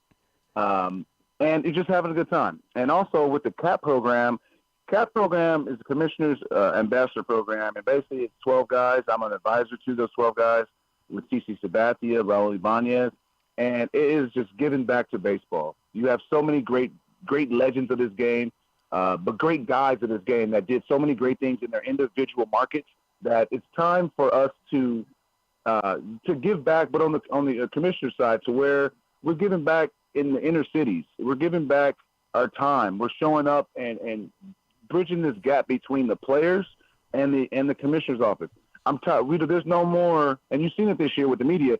There's very rare little stories of the pitch clock, of anything with the timers that, like Ken Rosenthal's and the big name guys. You don't see any of those guys having these articles because they come to us. You're mad about, you're disgruntled about a rule that's going on or something like that because I'm on one of the rules committees. Talk to me. Let's talk. You don't need to tell any of these big media outlets that, I don't like how this is going. Screw this guy, screw that. Talk to us and let's get it resolved because, hey, we're grown men at the end of the day. Right. Well, that's awesome, Adam. We're glad that you have we're glad to see you back in the with the team. We missed Adam Jones in Baltimore. We just missed you here, man. It's great to see you out at the field having a presence with this team. Welcome back to Baltimore. Well deserved retiring as an Oriole. Thank you so much for everything you did for our team and bringing winning baseball back to Baltimore in 2012. Thank you. And hey, I also wanted to say one thing. Dan Connolly wrote a really good article. He sent it to me this morning, and I had my wife read it, and she was like, "Damn, that's pretty cool." So you might want to check it out. It's just a match made in heaven, and if you see my press conference yesterday, it's fitting. I look good in the black and orange. Yeah, man, you do. Hey, Dan Connolly's a friend of the show. We've had him on quite a few times, so I'll definitely be checking out that article. Before I let you go, I did a little bit of a stint at 105.7. I produced for Jerry Coleman a handful of times. Oh, nice. Jerry is one of the most misunderstood people in Baltimore sports. He's actually a really nice guy. He's really particular, but he's a hard worker. So tell Jerry that Paul Valley said hello the next time you talk to him, all right? Will do. He's a hard worker. He's quirky and cheap, but he's fun to be around. Yeah, Jerry's good people, man. Adam, big treat. Thank you so much for calling into the show, man. We certainly appreciate it. Can't wait to see you in October, man, all right? I appreciate it, brother. All right, take care. Ladies and gentlemen, Adam freaking Jones, the captain, joining us here on the Bat Around. No question about it, the biggest guest we've ever had on the show. Thank you so much to Adam for calling in. Zach, I didn't tell you about it because I wasn't sure if he was going to call in or not. Well, when I heard the phone ring, I'm like, oh my God, he's calling. That was awesome, a real special treat. I know it's been in the works for a little while, so you had told me a few weeks ago, so it's good to finally get him on. And it's not, if we'd had him a few weeks ago, it would have been cool, but it's even cooler now that we have him after what happened last night. The morning after he retires as an Oriole. For those of you that are tuning in now that you're tuning in, Superbook and PressBox are teaming up to give you a chance to win 2 free tickets to a luxury suite with free food and drink for 2 nights game. All you have to do is go to our Facebook live stream and leave a comment saying you want to go to the game. That's all you got to do. Leave a comment saying that you want to go to the game tonight, and we will pick one winner to give 2 free suite tickets with free food and drink for tonight's game, brought to you by Superbook, Sports, and PressBox. Leave your comment. No free parking. Got to find your own parking, but hey, it's worth it if you're getting to spend tonight's game with the top 2 teams in the American League squaring off. Grayson Rodriguez, Tyler Glasnow in an epic showdown tonight, and you can watch it from the comfort and luxury of a suite. So leave your comment now on our Facebook live stream. We have got to catch a break. When we come back in, the payoff pitch around the league and Nathan Ruiz from the Baltimore Sun. That's all next on the Bat Around. Why bet with the big boys this football season? Instead, try your hand with the local book, Superbook Sports, this fall. Superbook Sports is the book next door. Just a dedicated team of the best odds makers in Las Vegas, making sure you get the best prices and parlays anywhere. And now, Superbook will give you a bonus of up to $250 when you sign up and wager on the same day and use the promo code PressBox23. So bet with the best and use promo code PressBox23 this football season with Superbook Sports. Visit superbook.com for terms and conditions. Gambling problem? Call 1-800-GAMBLER. Make the most out of every day in your Toyota RAV4. Available in hybrid or gas-only models. A RAV4 can get you where you want to go in style. Check out buyatoyota.com for deals on new RAV4s from your local Toyota dealer today.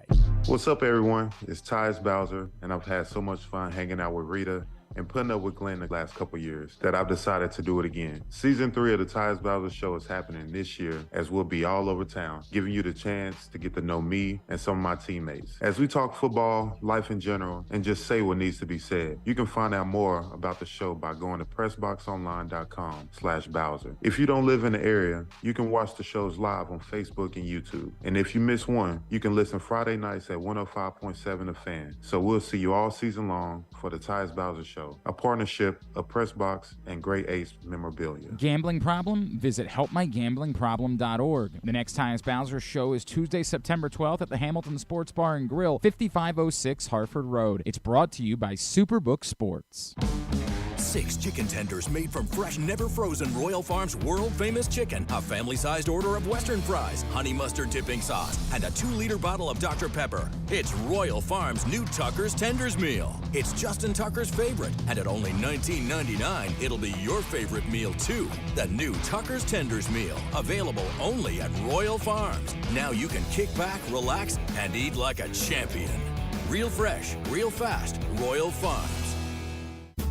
Visit Harford County this fall. Celebrate arts across Harford September 15th through the 30th with dance, theater, music, and visual arts. September 29th through October 1st is the largest Italian festival in Maryland, featuring entertainment, cooking demonstrations, a bocce tournament, and family fun. If you're headed to the Maryland 5-Star, stay and play in Harford County. While you're there, enjoy the scenic views atop the King and Queen seats and experience pumpkin patches, corn mazes, and fall brews along their Harford Libation Trail. For more info, head to visitharford.com. Maryland open. Picking a restaurant to try for the first time? Let's look at the Costas Inn. Here's a few checklist items. Quality of the food? Check. Quality of service? Check. Does restaurant have plenty of free parking? Check. And finally, does restaurant have delicious steamed crabs, crab cakes, crab soup, and specials galore? Check, check, check. Costas Inn, 4100 North Point Boulevard. They check all the boxes. The Maryland 5-Star returns to iconic Fair Hill October 19th to 22nd, marking the next chapter in Maryland's equestrian tradition. Best described as the triathlon of horse eventing, you won't want to miss this thrilling sport. Enjoy a fall festival with local fare, retail vendors, and tons of family fun. Come for the event and stay for the experience in Cecil County, home to the Chesapeake Bay waterfront with vibrant small towns and accommodations to suit every desire. It's the place to be in October. Visit Maryland5star.us for tickets.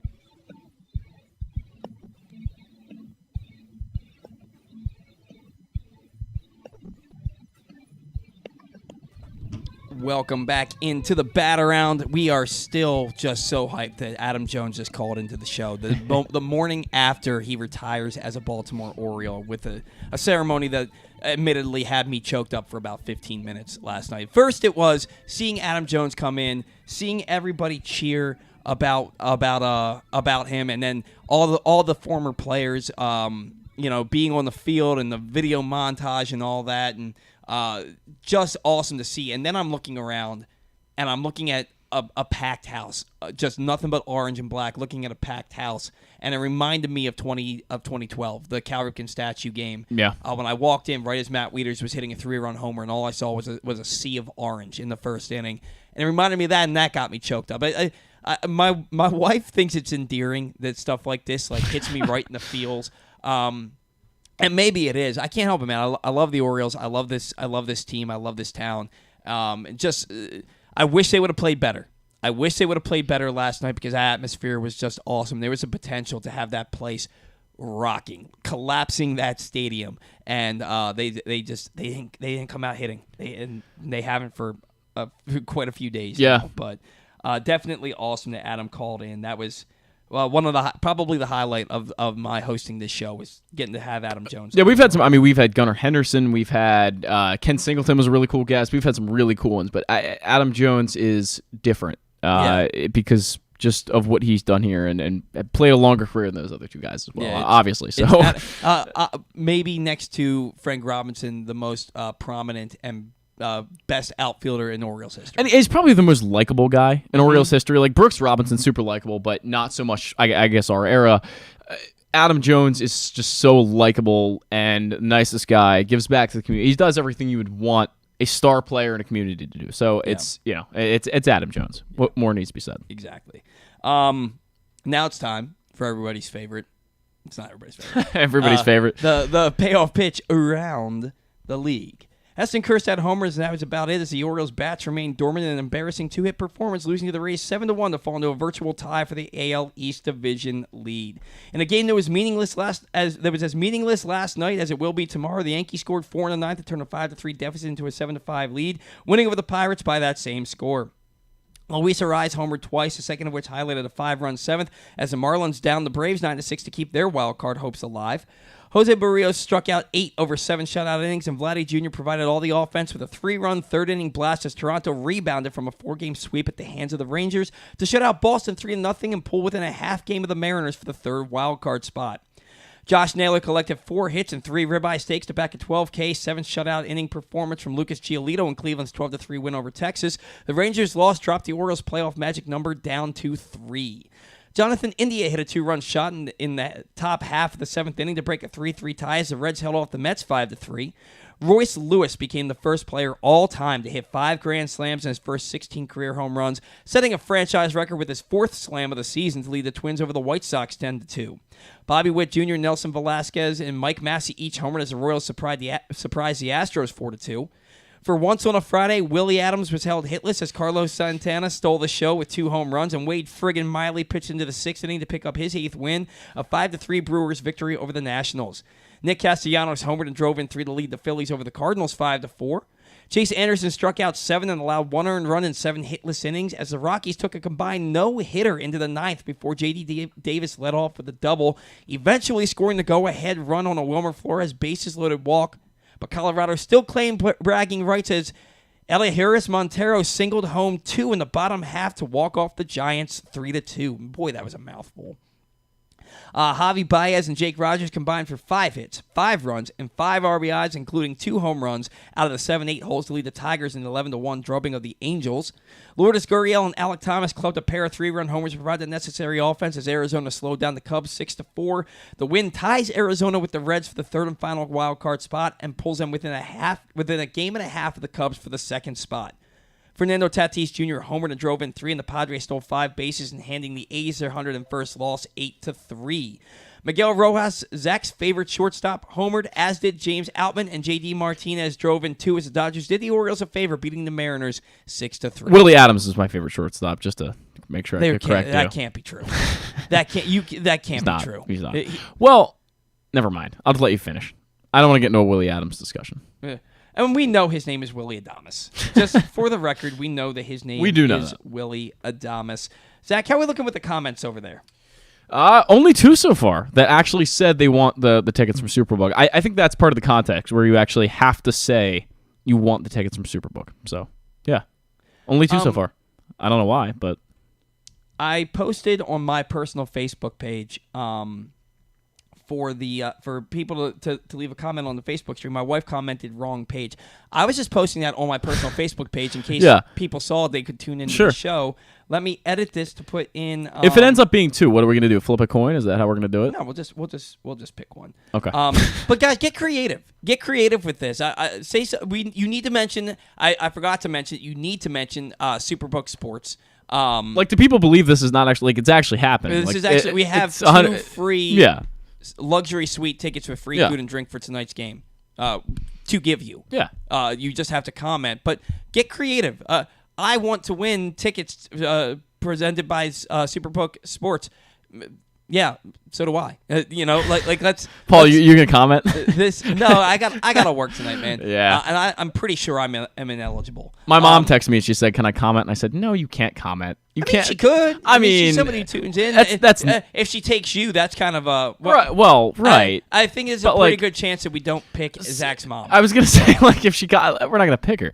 So I don't know. Anyway. Yeah, I think there's a good chance that we don't pick Zach's mom, but I mean, what's the word for that? Nepotism. Yeah. I don't know. This is a great opportunity for you all. I'm surprised that AJ hasn't tuned in to win some tickets. Yeah, where's AJ at? Seriously, he comments on every show. Come on. And the 1 week where his comments can win him something, It's crickets. Right. Like Radio silence. what's going on, AJ? Yeah, radio silence from the guy. Don't Stan and AJ know each other like pretty well? I have no idea. Because one time I said something and AJ said, "Well, tell Stan he knows me." So I guess they know each other. Stan should get on him about this. I mean, come on. He comments on every show, and not this one. It's unbelievable. Yeah. Where are you, AJ? Yeah. What's happening? And that's the bottom line. Are you done, by the way? Are you done with your payoff pitch around the league? Yeah. Okay. That was it. I'm sorry, I didn't say and finally. Okay. And finally, the Dodgers beat the Mariners 6-3. What do we got on tap, Zach? All right, Giants and Rockies to be determined. Keaton win 2-10 at Coors Field today. That's the first game of the day. Chris Sale, Chris Bassett, the two Chris's, Red Sox and Jays AL East matchup 3:07 at the Rogers Center. Matt Waldron, Mason Miller, A's and Padres 4:07 at the Oakland Coliseum. Jared Schuster, Brian Hoeing, that's the Marlins and the Braves. Marlins are home at 4:10. Dane Dunning, Tanner Bybee, Rangers and Guardians 6:10 at Progressive. Tanner Bybee, one of the better rookies on the year, 3.03 ERA with 10 wins already. Yankees will throw to be determined. Luis L. Ortiz goes for the Pirates. That's 6:35 at PNC Park.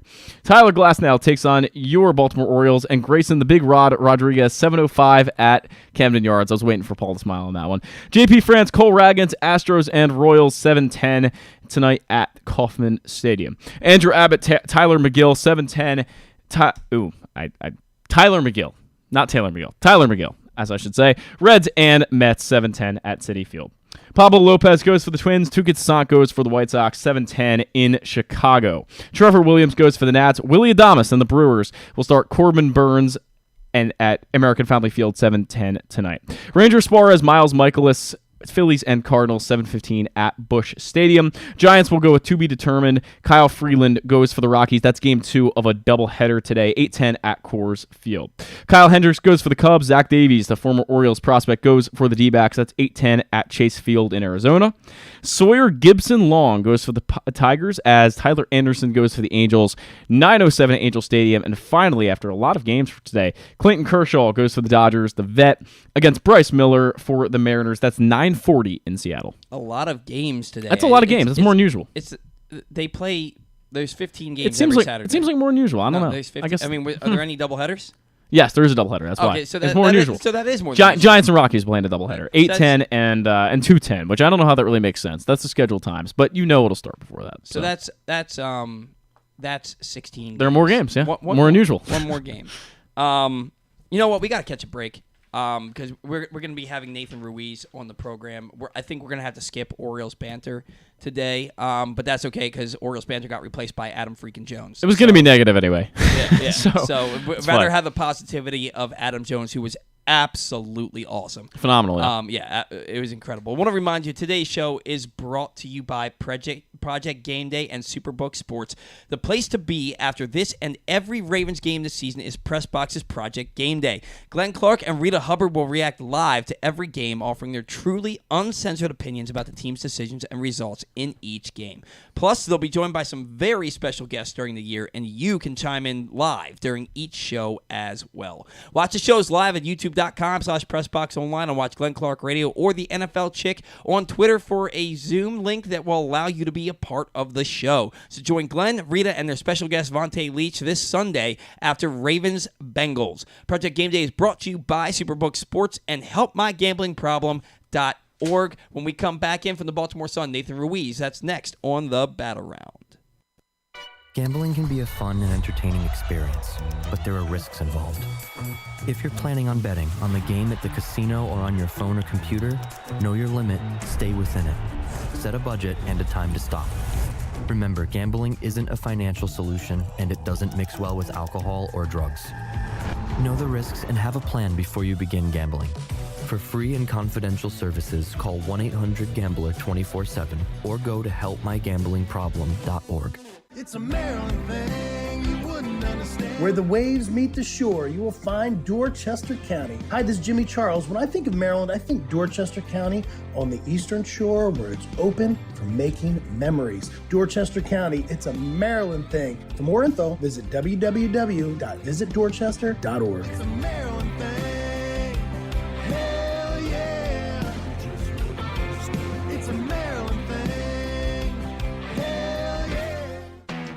Why bet with the big boys this football season? Instead, try your hand with the local book, Superbook Sports, this fall. Superbook Sports is the book next door. Just a dedicated team of the best odds makers in Las Vegas, making sure you get the best prices and parlays anywhere. And now, Superbook will give you a bonus of up to $250 when you sign up and wager on the same day and use the promo code PRESSBOX23. So bet with the best and use promo code PRESSBOX23 this football season with Superbook Sports. Visit superbook.com for terms and conditions. Gambling problem? Call 1-800-GAMBLER. All electronic tolling is here to stay in Maryland, and DriveEasyMD.com helps you cruise a little easier. We're Maryland's tolling resource, home to Easy Pass, pay-by-plate, and video tolling. It's never been easier to pay your way. DriveEasyMD.com will keep you moving.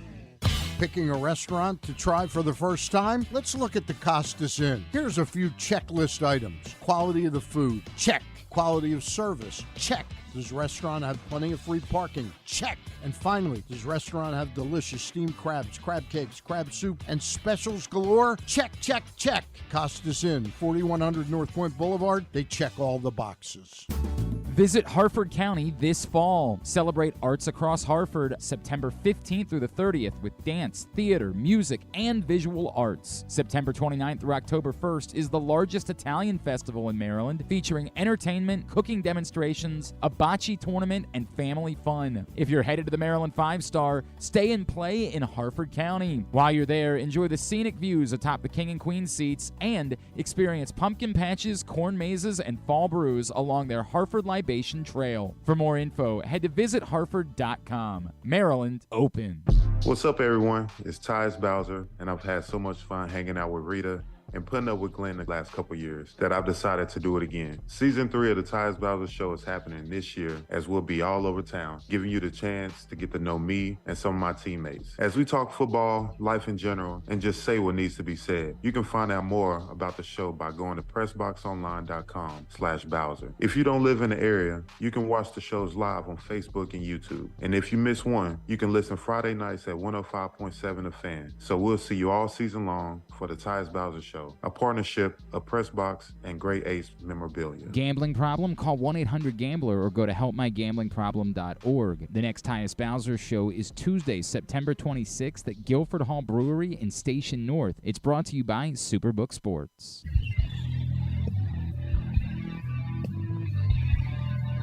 Rolling right along here on the bat around, well into hour number 2 of the program. And joining us now from the Baltimore Sun, he is Nathan Ruiz. Nathan, good morning. It's Paul and Zach. How are you today? Hey, guys. Thanks for having me. Thanks for coming on to the show again. We always enjoy the time that we get to speak with you here on the bat around. Nathan, you're around this team every single day. The Orioles, it's no secret that they are struggling offensively. They've mustered 8 hits the last 3 games. They've been 2 hit twice in the last 3 games. What's the mood like in the clubhouse? Are these guys pressing because of what's in front of them, or are we just looking at the ups and downs of a long season? Yeah, they're avoiding, that saying that they're pressing. It certainly does kind of have that vibe when you look at the time of year, when you look at the situation. But the thing that they're emphasizing is that teams go through these kind of stretches all the time. It just feels rare because the Orioles haven't had something like this happen too often. This is only the 3rd time this year they've scored 6 or fewer runs in a 4-game span. Offense obviously slumping. Before this 4-game losing streak, they led the majors in OPS with runners in scoring position. And so to see them struggle, I think it just feels really uncharacteristic. Obviously, a really bad time for that to happen, but they also still have 2 games left in this series. So if they're able to go out the next 2 days, play like they played before these 4 games and be the kind of offense they showed themselves capable of being, I think things feel a lot different. But obviously when you're in the middle of it, it's really tough to feel that way. Are they kind of all walking around? I haven't seen too much from the players during this little stretch here. We've heard comments from Kyle Gibbons, Heston Kjerstad, but I haven't seen or heard too much of how the players are feeling. Are they still walking around with confidence, saying, we're going to snap out of this? I imagine that's what they're showing, but is it still, a bright mood when you go into that clubhouse? Yeah, I would say so. I mean, I think this is a confident bunch. I think, they're where they are for a reason. I think that confidence and team chemistry have played a big factor in getting them where they are. So I don't think this is a thing where they're hanging their heads by any means. They know the opportunity is still in front of them. They're tied for the division lead. 1 win in the series secures them the tiebreaker with the Rays, which is going to be significant. So I think it's a situation where they also really believe in themselves. They've shown what they can do. And, Jack Flaherty said last night, he was asked, how does the team get out of this? And he said, remember who you are. And that, I think, the Orioles have shown who they are for the majority of the season. And I think that, what they've shown for most of the year is more indicative of the team they are than what we've seen the last 4 games. But they can, establish that narrative with a couple wins the next couple days. You mentioned Jack Flaherty. He went out there and dominated for the first 3 innings, retiring 9 of the first 10 batters. Ran into some trouble in the 4th and again in the 5th. Do you think there was any thought internally to maybe bumping Flaherty and lining up Bradish, Grayson, Kramer, and Means, the latter 3 on 5 days rest each for Tampa Bay, or was it always going to be the lineup that it was? Yeah, I think that this is kind of how they wanted to line it up. Obviously, it didn't work out. Bradish pitched pretty well in the opener. Obviously, just made one bad pitch at the end there to result in a loss. And I think they were kind of hoping that Jack Flaherty would get up for a big game. That was kind of his reputation coming into his Orioles tenure. Had pitched in the postseason in 2019 and in 2022, I believe. And so 2 meaning as well, not last year. But I think you're talking about a guy who has a reputation as a big game pitcher. And those first 3 innings, it sure looked like he was living up to it. Stuff was electric, ballpark was electric, and then obviously the Rays, who are a really good lineup, got to see him a second time through and started to have some success. And so I think obviously his tenure to this point with the Orioles has been disappointing, but it'll be interesting to see, I think, what they do going forward because of that 6-man rotation, because of the limited time left in the season schedule. They do have the ability to kind of manipulate their rotation as they want and line things up. And I do think it is fair to wonder whether Jack Flaherty gets another start for this game. And obviously you want to continue to protect those young guys, Bradish, Kramer, Gibson, or Rodriguez, and make sure that those guys are getting, rest and are able to take into the postseason, a relatively comfortable workload and innings amount and be able to pitch through the rest of the year. So there is value in Jack Flaherty and what he brings, but if he continues to pitch like he has, it obviously is detrimental as well. Now, we saw, at the end of June, beginning of July, that 4th of July series, the 4th of July weekend series with the Twins, the Orioles scored 3 runs in that series. It was part of a stretch where they lost 6 games out of 7. They scored 18 runs during that stretch, only 3 runs in that series with the Twins. And they lost the first 2 games of a 4-game series against the New York Yankees before they started an 8-game winning streak where the offense exploded for 60 runs. We've seen this team tear the cover off the ball for extended periods. Is there any reason to believe that can't happen as soon as tonight? They're going against Tyler Glass now in this series, in this game this evening, but we've seen them handle some tough pitchers throughout the season. Should we expect that this team is going to start breaking out sooner rather than later? Yeah, I don't know if expect is necessarily the word I use. They're facing, in this Rays team, a really good pitching staff. But that said, like you noted, this team has the potential for anything like that at any time. And you look at how they've really handled maybe those kind of rough stretches or even those rough games. This team has a reputation for bouncing back. Before this series, they had lost a series opener 15 times, and they'd won 6 of those series. They split 2 others of them. So they've done pretty well, even in dropping the first game of a series. And obviously they've dropped the first 2 of this one. Still have the opportunity to manage a split.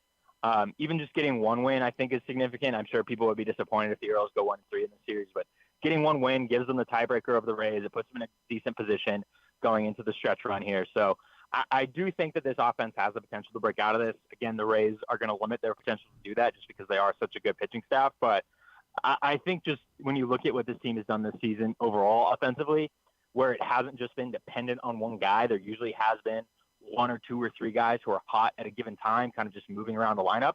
Obviously, they've kind of run into a stretch where basically everyone in the lineup has cooled off a little bit. But I think when you have so many guys, when your team is built in such a way where it's based off a bunch of guys being solid than 1 or 2 guys being great, I think that opens up the door to a lot of possibilities going forward.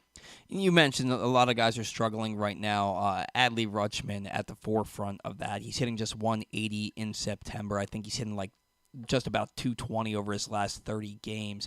He's played a lot, whether he's DHing or whether he's catching, Nathan. Would you be surprised to see him get the day off today, at least to start? Yeah, it'll be interesting to see how they handle him. I think, when Adley's in their lineup, that's when they're at their best. But obviously, if Adley isn't at his best, that does play a role in it. I think you're talking about a guy, who's a switch-hitting catcher. He's hitting the top 2 spots of the order basically all year. They have gotten him more DH days a little bit down the stretch. It's not quite a 50-50 split with him and James McCann, but it's relatively close to that. It might be like 60-40 with Adley behind the plate. Obviously gave him a couple DH days coming into this series to, give him some rest and, relative rest. Brandon Hyde altered his lineup yesterday, had Gunnar Henderson back in the leadoff spot, dropped Adley down to 2. Just try to help him out with some of the pitch clock related situations. You look at that first at bat of the game. He, let's say he catches the top of the first. He's got to run in the dugout, take off his gear, get ready to hit. And he just doesn't necessarily have time to watch the pitcher warm up or take some practice swings or whatever it may be. He's really just going straight from behind home plate into the batter's box. And so Brandon Hyde altered his lineup yesterday to try to give Adley a little bit more time, make him a little more comfortable. Look at him during this losing streak. He's 1 for 15. You mentioned his average during September. He has still walked decently. He's still got a decent OBP this month because he is going to get his walk. So I think he still provides a ton of value when he's in the lineup.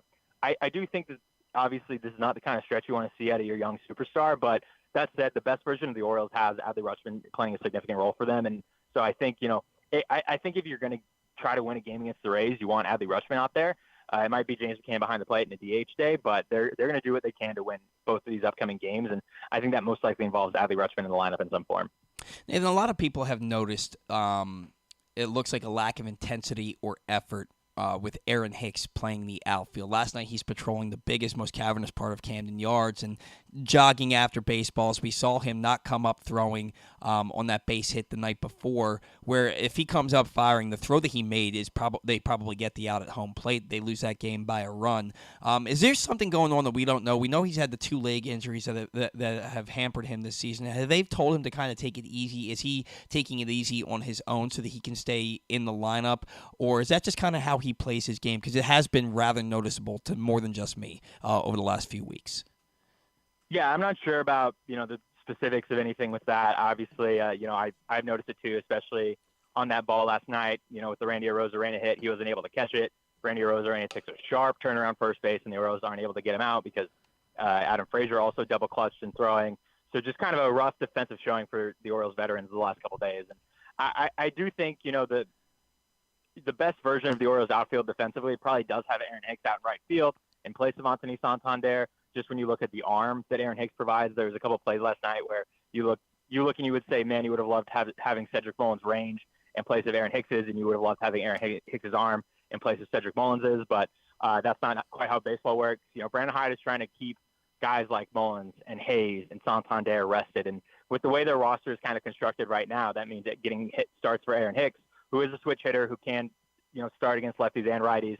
So I think, as you're looking at this, like Aaron Hicks is going to get his playing time. He has managed a lot of injuries this season. Most of them, as you noted, related to his lower body, had the back discomfort as well, had an Achilles issue. So it's just a matter of trying to keep that guy healthy. And this might be his decision of not necessarily going full out. But I do think that, he recognizes the importance of these games. These are big games for the Orioles. Aaron Hicks has played in big games before in his career. I have to imagine that whatever intensity he's giving, it is the maximum intensity he's capable of giving. Mm-hmm. I don't think that any of these guys are going out there and just giving a lackadaisical effort. So definitely don't want to imply that or suggest that on my end in any way. But I do think that, I see what you're seeing. And the best defensive version of the Orioles outfield has Cedric Mullins in center and Austin Hayes in left. And ideally, after Hayes got an off day yesterday, that's what the Orioles put out there the last 2 days.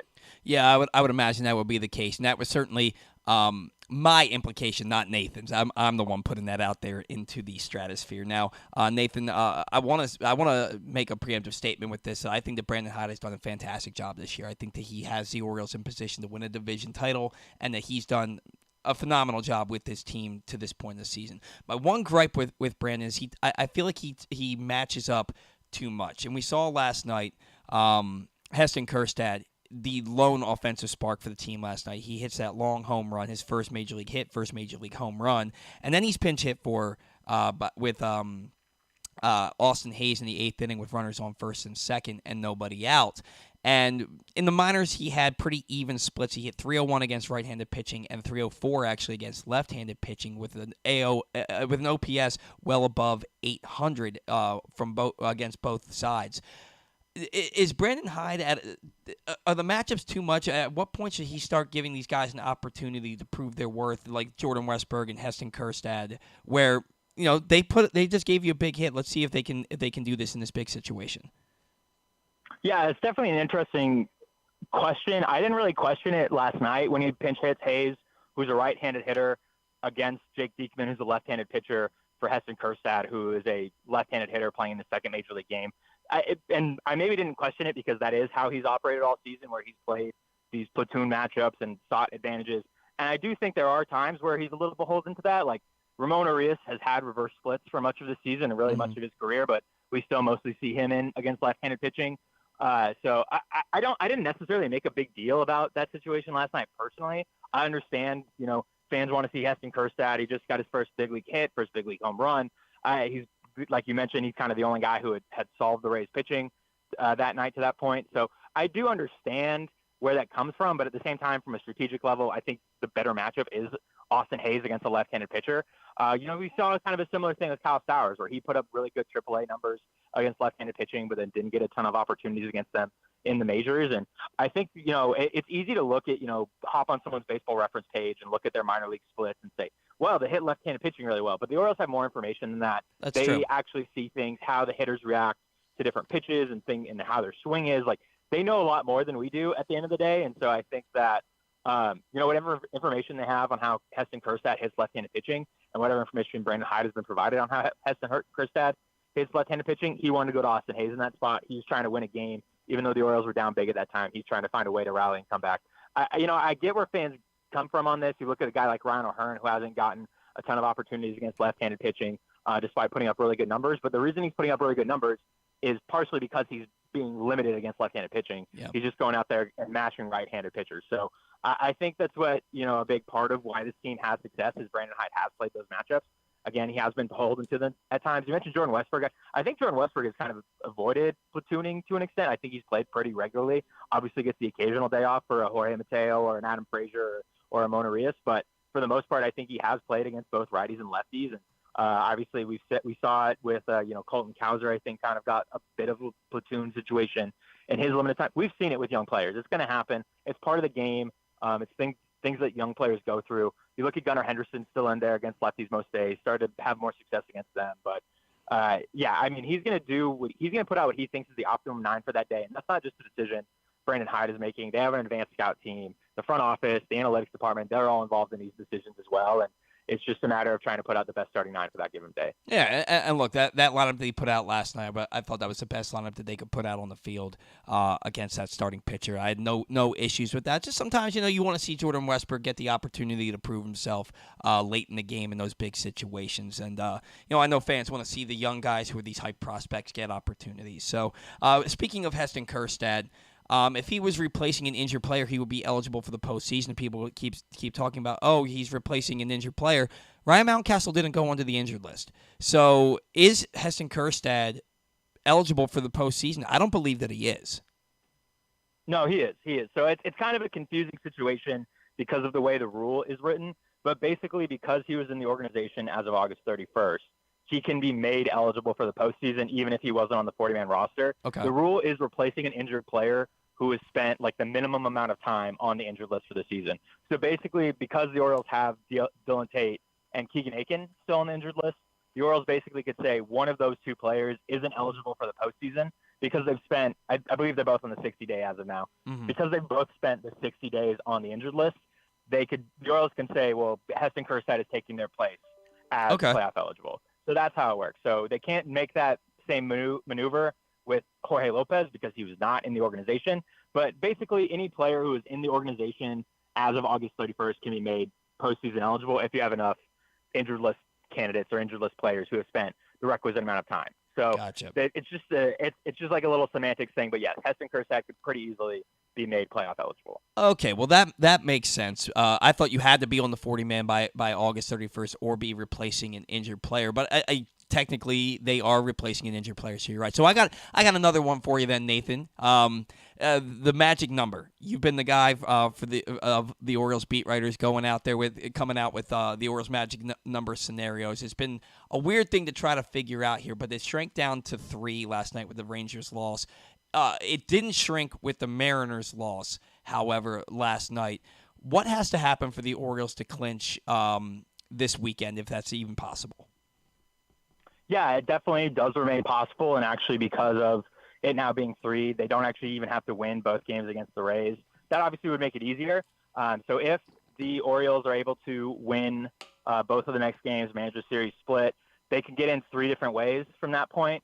I believe it would just take 1 Seattle loss or 1 Texas loss, or also 2 Toronto losses. So there's a couple different scenarios at play there. If they only win one of the games, then Toronto no longer factors in, and they would just need Seattle and Texas to combine for 3 losses in their 4 combined games. So there's a couple different paths now that it's 3.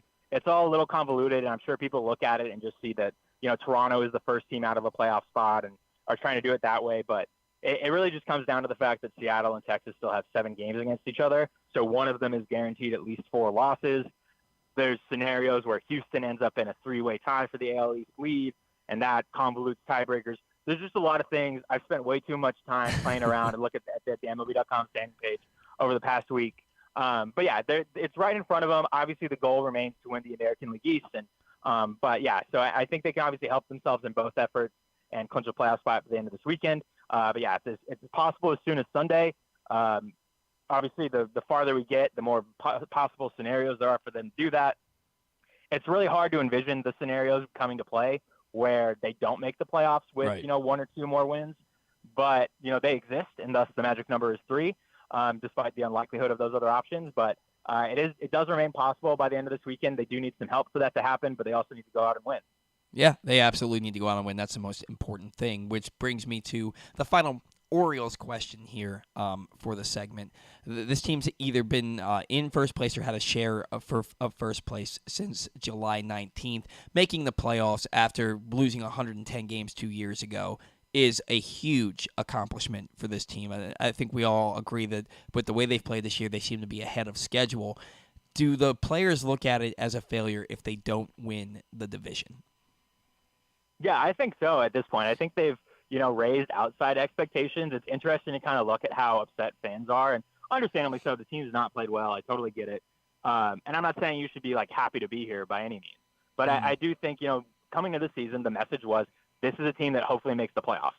This is a team that's going to scratch and claw and fight to be in a wild card spot. I think it was expected to be, as we look at Seattle and Texas and Toronto kind of all jockeying for playoff spots, the Orioles were expected to be one of those teams in that mix, but instead they're pretty comfortably in playoff position right now. And I think with the way that they've kind of altered expectations, their expectations all along were that they were a division contender.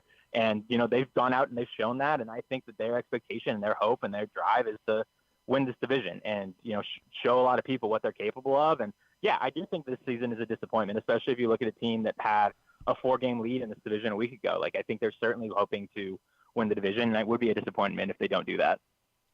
All right, and before we go, I believe you played this with us before, Nathan, but anytime we play this every week and we let our guests play the game with us, we play this game called Take to Rake. The only rule is that you can't take the player that last week's guest took. Well, last week we didn't have a guest to take a player, so it was just between Zach and I. So we are going to let you pick first, but before we do, Zach, what were the results for last week? So we had Connor last week, and Connor did pick. That's right. That's right. So I picked Austin Hayes, Connor picked Adley Rutschman, and you picked Ryan Mountcastle. Nobody won. Okay. Nobody won. So I picked Hayes, who slashed 190, 227, 286, no home runs, 2 RBIs, 2 doubles. Connor picked Adley Rutschman, slashed 115, 258, 154, no home runs, no RBIs. And you picked Ryan Mountcastle, only had 12 plate appearances, didn't get a hit, but had 2 walks. So nobody won. Nobody won. So Nathan, go ahead. You get to pick first. You can pick whoever you want, except for Adley Rutschman. Okay, I'll go with Gunnar Henderson. Obviously, been swinging it really well. Look at your front runner. You look at his home run last night. I think that he's in a really good spot right now, and so I'll go with him as my pick to rig. Gunnar Henderson. Zach, who you got? I'm going to go Ryan O'Hearn. Ryan O'Hearn? Okay. And I am going to take Adley. I'm going to take Adley. He's about to break out of this. I think he's going to be a catalyst for this team, getting back on track and running towards another, hopefully a division title. Nathan, what do you got coming out? Whatever the Orioles, put me in position to. Obviously, a lot of it kind of depends on what they do here these next couple of days. But as always, I think the Baltimore Sun is cooking up some good stuff, and I hope people check it out. All right, Nathan, always a pleasure when our paths cross. Hopefully we'll talk to you down the line, especially as we approach the postseason. Enjoy the rest of your weekend. We'll talk to you soon, okay? Yeah, thanks so much, guys. Again, thanks for having me. Absolutely. That was Nathan Ruiz from the Baltimore Sun.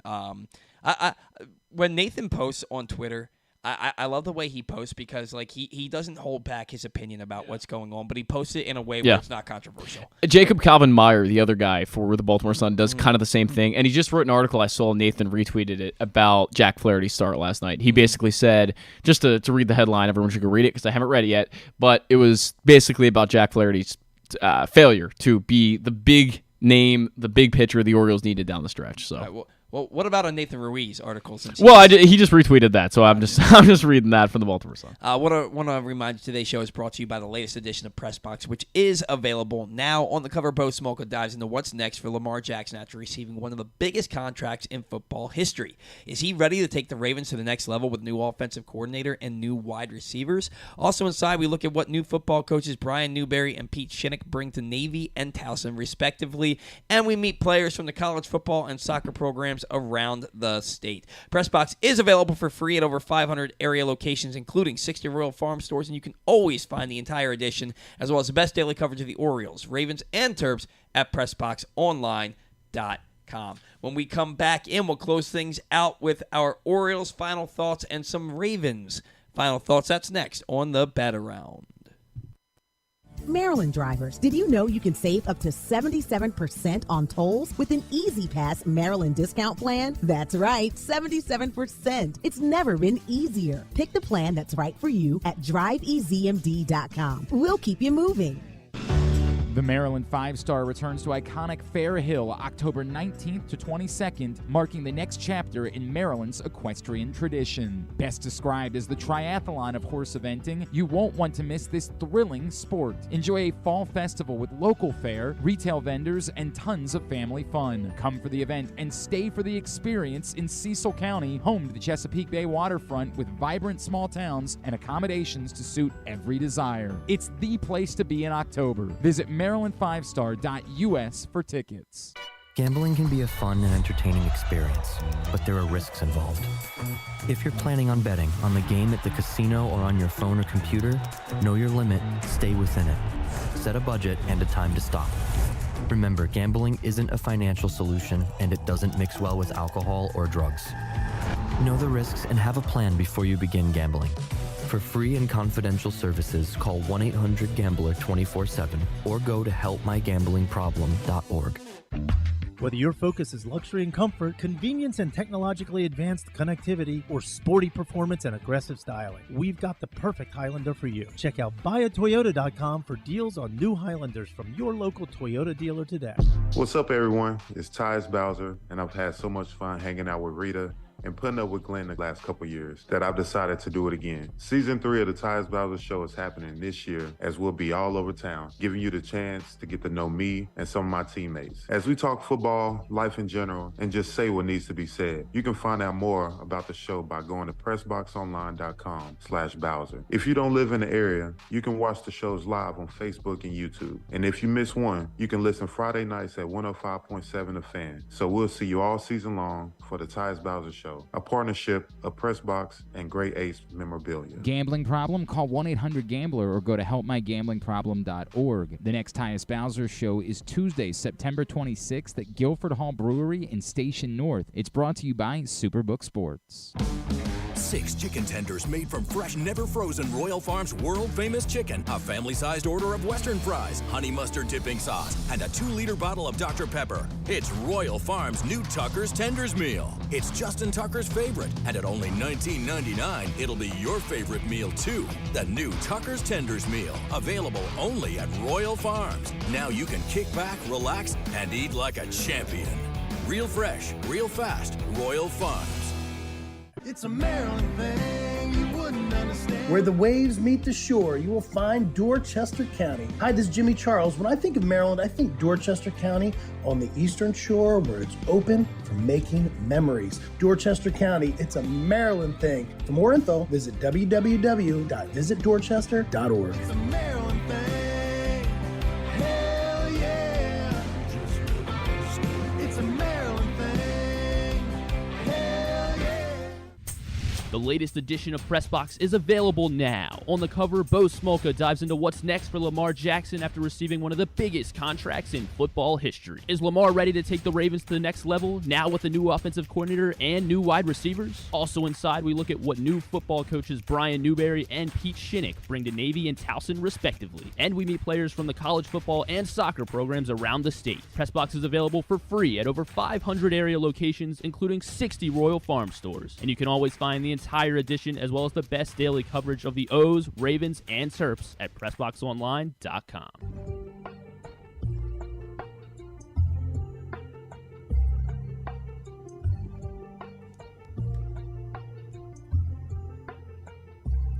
Welcome back into the Bat Around. Today's show brought to you by the one and only Zachary Allen Goodman. Had to get it in there. Yeah, you didn't say it all show, so you had to do it at some point. Zachary Allen Goodman, but more so brought to you by the Tyus Bowser Show, which is back for Season 3. Tyus and his special guests will join Glenn and Rita all over town throughout the season, giving you the chance to get the inside scoop and rub elbows with your favorite players. The Tyus Bowser Show is a partnership of PressBox and Great 8's memorabilia and is brought to you by Superbook Sports and HelpMyGamblingProblem.org. For more information, visit PressBoxOnline.com/Bowser. The next Tyus Bowser Show is Tuesday, September 26th at Guilford Hall Brewery in Station North. All right. First and foremost, leave a comment on the show telling us you want your 2 free tickets to a luxury suite for tonight's game. Because why wouldn't you? Brought to you by Superbook Sports and PressBox in partnership. Tell us that you want the 2 free tickets. You must mention at Superbook Sports or just Superbook Sports. And get creative, guys. I want to see something more than I would like the tickets brought to you by Superbook Sports. Get creative with it. But we have a few comments. We're whittling it down here. And if you mention us on the Facebook Live feed, again, brought to you by Superbook Sports and PressBox, that you want to win 2 free suite tickets with free food and drink, no parking pass, unfortunately, mention it on the Facebook live stream, and we will pick a winner in a matter of moments at the end of today's show. Zach, you looked like you wanted to say No, something. I was going to, but then I decided I not was to. Gonna. Yeah, when you dig, he zags. Zachary Allen Goodman. You love that. You really love that. Yeah, it's a great promo for your inevitable political career. Yeah, Zachary Allen. And my actual name, Zachary Allen Goodman. Yeah. My inevitable, yeah. Hulk Hogan's real name isn't Hulk Hogan. It's Terry Bollea. Well, that's true. I mean, but why would I just change my name to something kind of similar? I don't know, because So, it can be part of your campaign slogan. My campaign. When they zig, I zag. Zachary Allen Goodman. Vote me into Congress. Right. Would you vote for me, Paul? You would be the youngest person in Congress. I would by be about the youngest. 67 I would be. years. Yes, exactly. They're all 100. Yeah. They're all 100 and having strokes on TV. Would you vote for me, Paul? What are you running for? I'm running for. Are you running for commissioner? I'm running of for the baseball? president Yes. of Bruce Springsteen's fan club. I think you've already won that. No, I think you and Ken Wyman. Know. Oh! Speaking of, I have a comment for you. Not a comment on here, but there was a New York Times article that came out this week about Chris Christie. Legendary New Jersey governor. He's been to 152 Bruce Springsteen shows. So if you're a politician and you run for president, you have to love Bruce Springsteen. No. So wait. The governor of New Jersey has been to over 152 Bruce Springsteen shows. Well, former governor of New Jersey, yeah. The former governor of New Jersey has been to over... He knows Springsteen as well. That is the least shocking thing I have heard in my entire... Somebody from New Jersey loves Bruce Springsteen. Everyone in New Jersey No way. But I'm just saying, Chris Christie's got me People beat. in Philadelphia love Bon Jovi. No way. Isn't Bon Jovi from Jersey, too? I think he's a Jersey guy. I think he's a Philly guy. Is he? I think so. I thought he was a Jersey guy. I'm pretty sure he's a Philly guy. Let's look it up. I'll see. And white people love Will Smith. The least... What does that have to do with anything? The least shocking statements ever said. But 152? By the way, I also met a guy at the MetLife concert. I'm not sure if I told you this or not, but he was a guy who... You met a guy? I met... Okay, just let... You know what? You can't handle me on your own. Oh, man. Oh, man. This is... I don't even know how to start up. Okay. The things let me back say. up. There was a guy at the Bruce Springsteen concert that I went to at MetLife Stadium, who had flown in all the way, probably he was in his 60s, he said. He had flown in all the way from London to see Bruce. It was his 120th show. It's awesome. He's in his 60s. And first time he'd ever been to New York or the States in general. Do your parents approve? Wow. That's so weird, man. He's 60.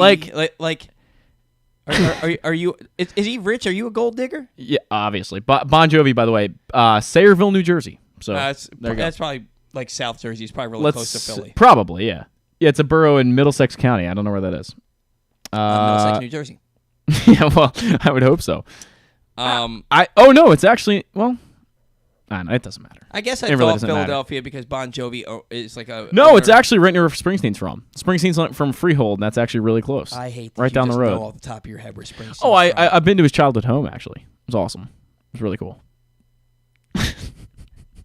Moving on. How we doing with the comments? Nobody, man. Like nobody else. No. We have comments. We have comments, but nobody after you just said it.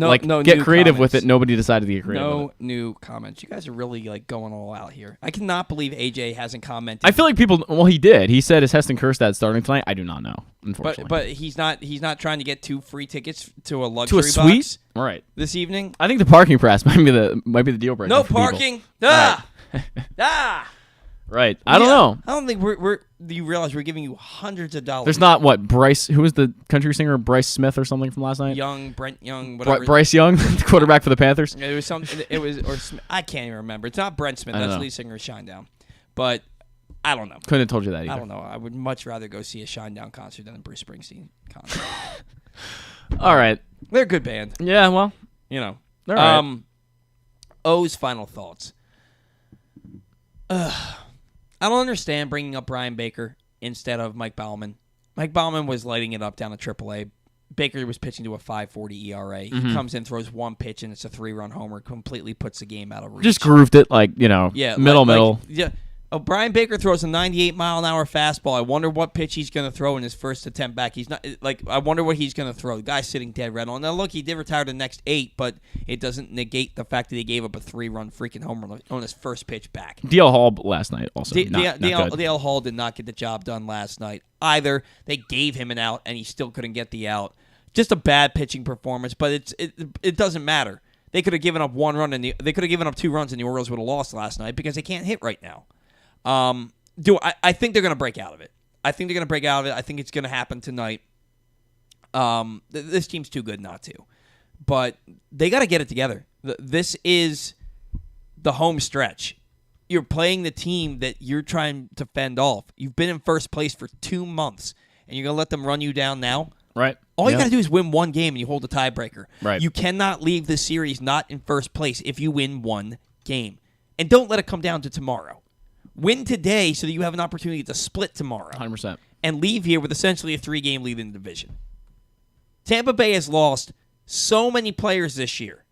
Yeah. So many players. You have no excuses. Go out and win a baseball game tonight. The team needs to start hitting. Get this done. Get it done.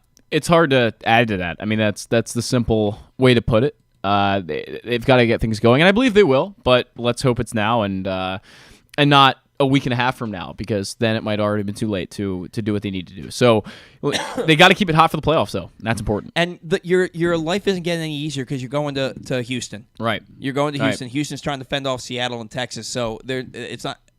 You already lost 2 or 3 of them earlier. Yep. You got to win these 2 games. 100%. At least win tonight. Take some of the pressure off, but find a way to win a ball game or 2 against this team. You can't let them come in here and sweep you. Yep. They sweep you. Not only do they leave this series 2 games up, but they now own the tiebreaker. Right. You were up 6 games to 3, and now you're going to let them leave here up 7 games to 6, winning the season series. Can't do it. Essentially 3 games ahead in first place. You can't allow that to happen. You cannot allow that to happen. Now, with that said, the Orioles have a big opportunity because they end the season going to Cleveland for 4. And then they've got 2 games at home against the Nationals, followed by 4 games at home against the Red Sox. There's an opportunity here. This team can still win 100 games. Mm-hmm. But let's get going. Let's get going. Quit dicking around and start hitting the baseball. It's amazing how this 4-game stretch has completely derailed the season. And it's not derailed from the aspect that they're going to make the playoffs. they're going to make the playoffs, but you were up by 4 games not even a week ago, and now you're in a virtual tie. Win a ball game. The baseball show, part of this show, has been brought to you by PressBox's Glenn Clark Radio, which is the definitive place to find the best daily discussion of Baltimore sports. You can watch the show every weekday from 10 to noon at youtube.com/PressBoxOnline or Facebook.com/PressBoxSports, or listen at PressBoxOnline.com/radio with podcasts available on iTunes, Spotify, or anywhere you get your podcasts. You never know who might pop up on GCR. This week, the guys caught up with Hall of Famer Rob Woodson, former NFL running back Gio Bernard, and Apple MLB analyst Ryan Spielborgs. You can find those interviews and this week's This week's Tyus Bowser Show with special guest Rashad Bateman in the Glenn Clark Radio Week in Review feature at PressBoxOnline.com. Ravens final Thinking about it. thoughts. Mm-hmm. They won a football game, and it felt like a loss. Oh, yeah. J.K. Dobbins done for the year with an Achilles injury. Yeah. Marcus Williams done for the foreseeable future with a torn pec. You lose Ronnie Stanley and Tyler Linderbaum, at least for Cincinnati, if not for also Indianapolis. Yeah. Both of them with knee sprains. They'll be back. They're week to week. They'll be back. I really hate to say it, though, just to interject for 1 second. They got better when Ronnie Stanley left, unfortunately. You thought so? Yeah, I thought the O-line was I thought Stanley was horrible in the first, before he got hurt. And then when he left, and I guess McCary took over in that position. They got a lot better. Morgan Moses is going to be playing left tackle. Yeah. And McCary, however goes you to say it, right he's tackle. going to go to Yeah. right tackle. Yeah. But who's going to play center? It's going to be what's his name? It starts with an M. It's like I'm going to look it up because that's important. But Mustafa. it's that's exactly what. It's somewhat close to McCary, but it's somewhere in that realm. I'm going to find this out. No, that's AJ McCurdy. Yeah, it's not AJ McCurdy. Probably not. I wouldn't think so. I don't know. I'm gonna find this out. So look, the bottom line, and Marlon Humphrey's not going to play. Right. The bottom line is that you're looking at Cincinnati got embarrassed. Sam Mustafa. That's it. That's just gonna be playing center. Mustafa. You're looking at a Cincinnati team. They're playing their home opener. Yep. Joe Burrow threw for 82 yards last week. It was horrible. They lost to the Browns 24-3. You're going up against Jamar Chase and Tyler Boyd and T. Higgins and Joe Burrow without Marlon Humphrey, without Marcus Williams. Rock Yassine's not 100%. Yeah. I think the Ravens are going to get embarrassed. I have to feel that way too. I think when this team is healthy, they're very good. Yeah. But it's going to have to be a shootout. And you've got Lamar behind a weakened offensive line now without his best running back. And he didn't play necessarily well last week. He didn't play well last week. No. And you don't look. Mark Andrews is a full participant the other day, Yeah. but how healthy is he? He can't be. He's probably not 100% right now. I thought aside from a few runs and a few decent throws, Lamar looked lethargic. Just overall lethargic. And the team looked asleep because John Harbaugh decides that he doesn't want to play any of his starters in preseason. Patrick Mahomes played half the preseason. Comes out, and he didn't have a great start to the season either, but it really wasn't his fault. Kadarius Toney couldn't catch, anything. So, it to me, this is a lot on John Harbaugh. That these injuries happened, that the team started slow, that they only won 25-9 against the Texans. It should have been a lot more than that. You should blow the Texans away. That team played terribly. Yeah. Really, they played terribly. Yeah. And there's no excuse for winning only 25-9. They should have won a lot more. And the injuries, I mean, I hope that I hope that it's just random and that it's not the fault of John Harbaugh, the training staff. It happens every year. But it happens every year. It happens every year. And it's really hard to look past that. There has to be a root cause for this. And maybe it's John Harbaugh. I don't know. I think guys should play in the common denominator. I think guys should play in the preseason. I really do. This team, we couldn't even get through one half without devastating injuries. Right. After everything that we've seen from this team with all the injuries over the last 3 years. This isn't Tylan Wallace. This is Tyler Linderbaum. These are number one starters. And name another team that has been this devastated. But every team has injuries, right? Every team has injuries. But name another team, the Jets lost Aaron Rodgers. Mm-hmm. That sucks for them. And he's also 39. Right? So that sucks for them. Yeah. But the Ravens lost an all-pro left tackle. Mm-hmm. They lost a Pro Bowl center. They lost a Pro Bowl safety. Yeah. They lost an all-pro corner. Their all-pro tight end is out. And their running back, who's averaged 6 yards per carry in his career, is going to miss the entire season for the second time in 3 years. Right. Name another team that has this many injuries to this many key players. It's hard to fathom. It's hard. You got to think it starts with Harbaugh. You got to think. They fired their head trainer over the offseason. Everyone said that's going to do it. That's going to change it. You got to wonder, are they practicing too hard? Are they not training the right way? Who knows? I am not privy to any of that. I have no idea how to train NFL football players. No idea. But you've got to think there's a root cause behind this that has to do with John Harbaugh. You have to think so. I would imagine. He's the common denominator here. Right. This team, they're beat up every single year. Like we couldn't even get through a half. Right. Never had a full game. A half of the first game of the season. Yeah. I think you can survive without Stanley. I think you can survive without J.K. Dobbins. Marcus Williams is Ed Reed Jr. in my eyes. He is unbelievable. A complete center fielder out there. Covers the field like Adam Jones did. This guy is, a top safety in the league, top 2 or 3.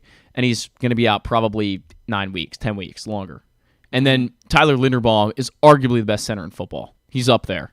That's huge. Tyler Linderbaum is, to me, the defining injury already of the season. Yeah. They cannot survive without Tyler Linderbaum for a long time. Yeah. So it's going to be really, really Luckily, interesting. it's just a knee sprain. Hopefully, he only misses a week or two. It should be short. There was talk that maybe Humphrey could be back for this game. He's out. They already rolled him out. Maybe next week, maybe the week after. So that means you have nobody even remotely decent covering Jamar Chase. Nope.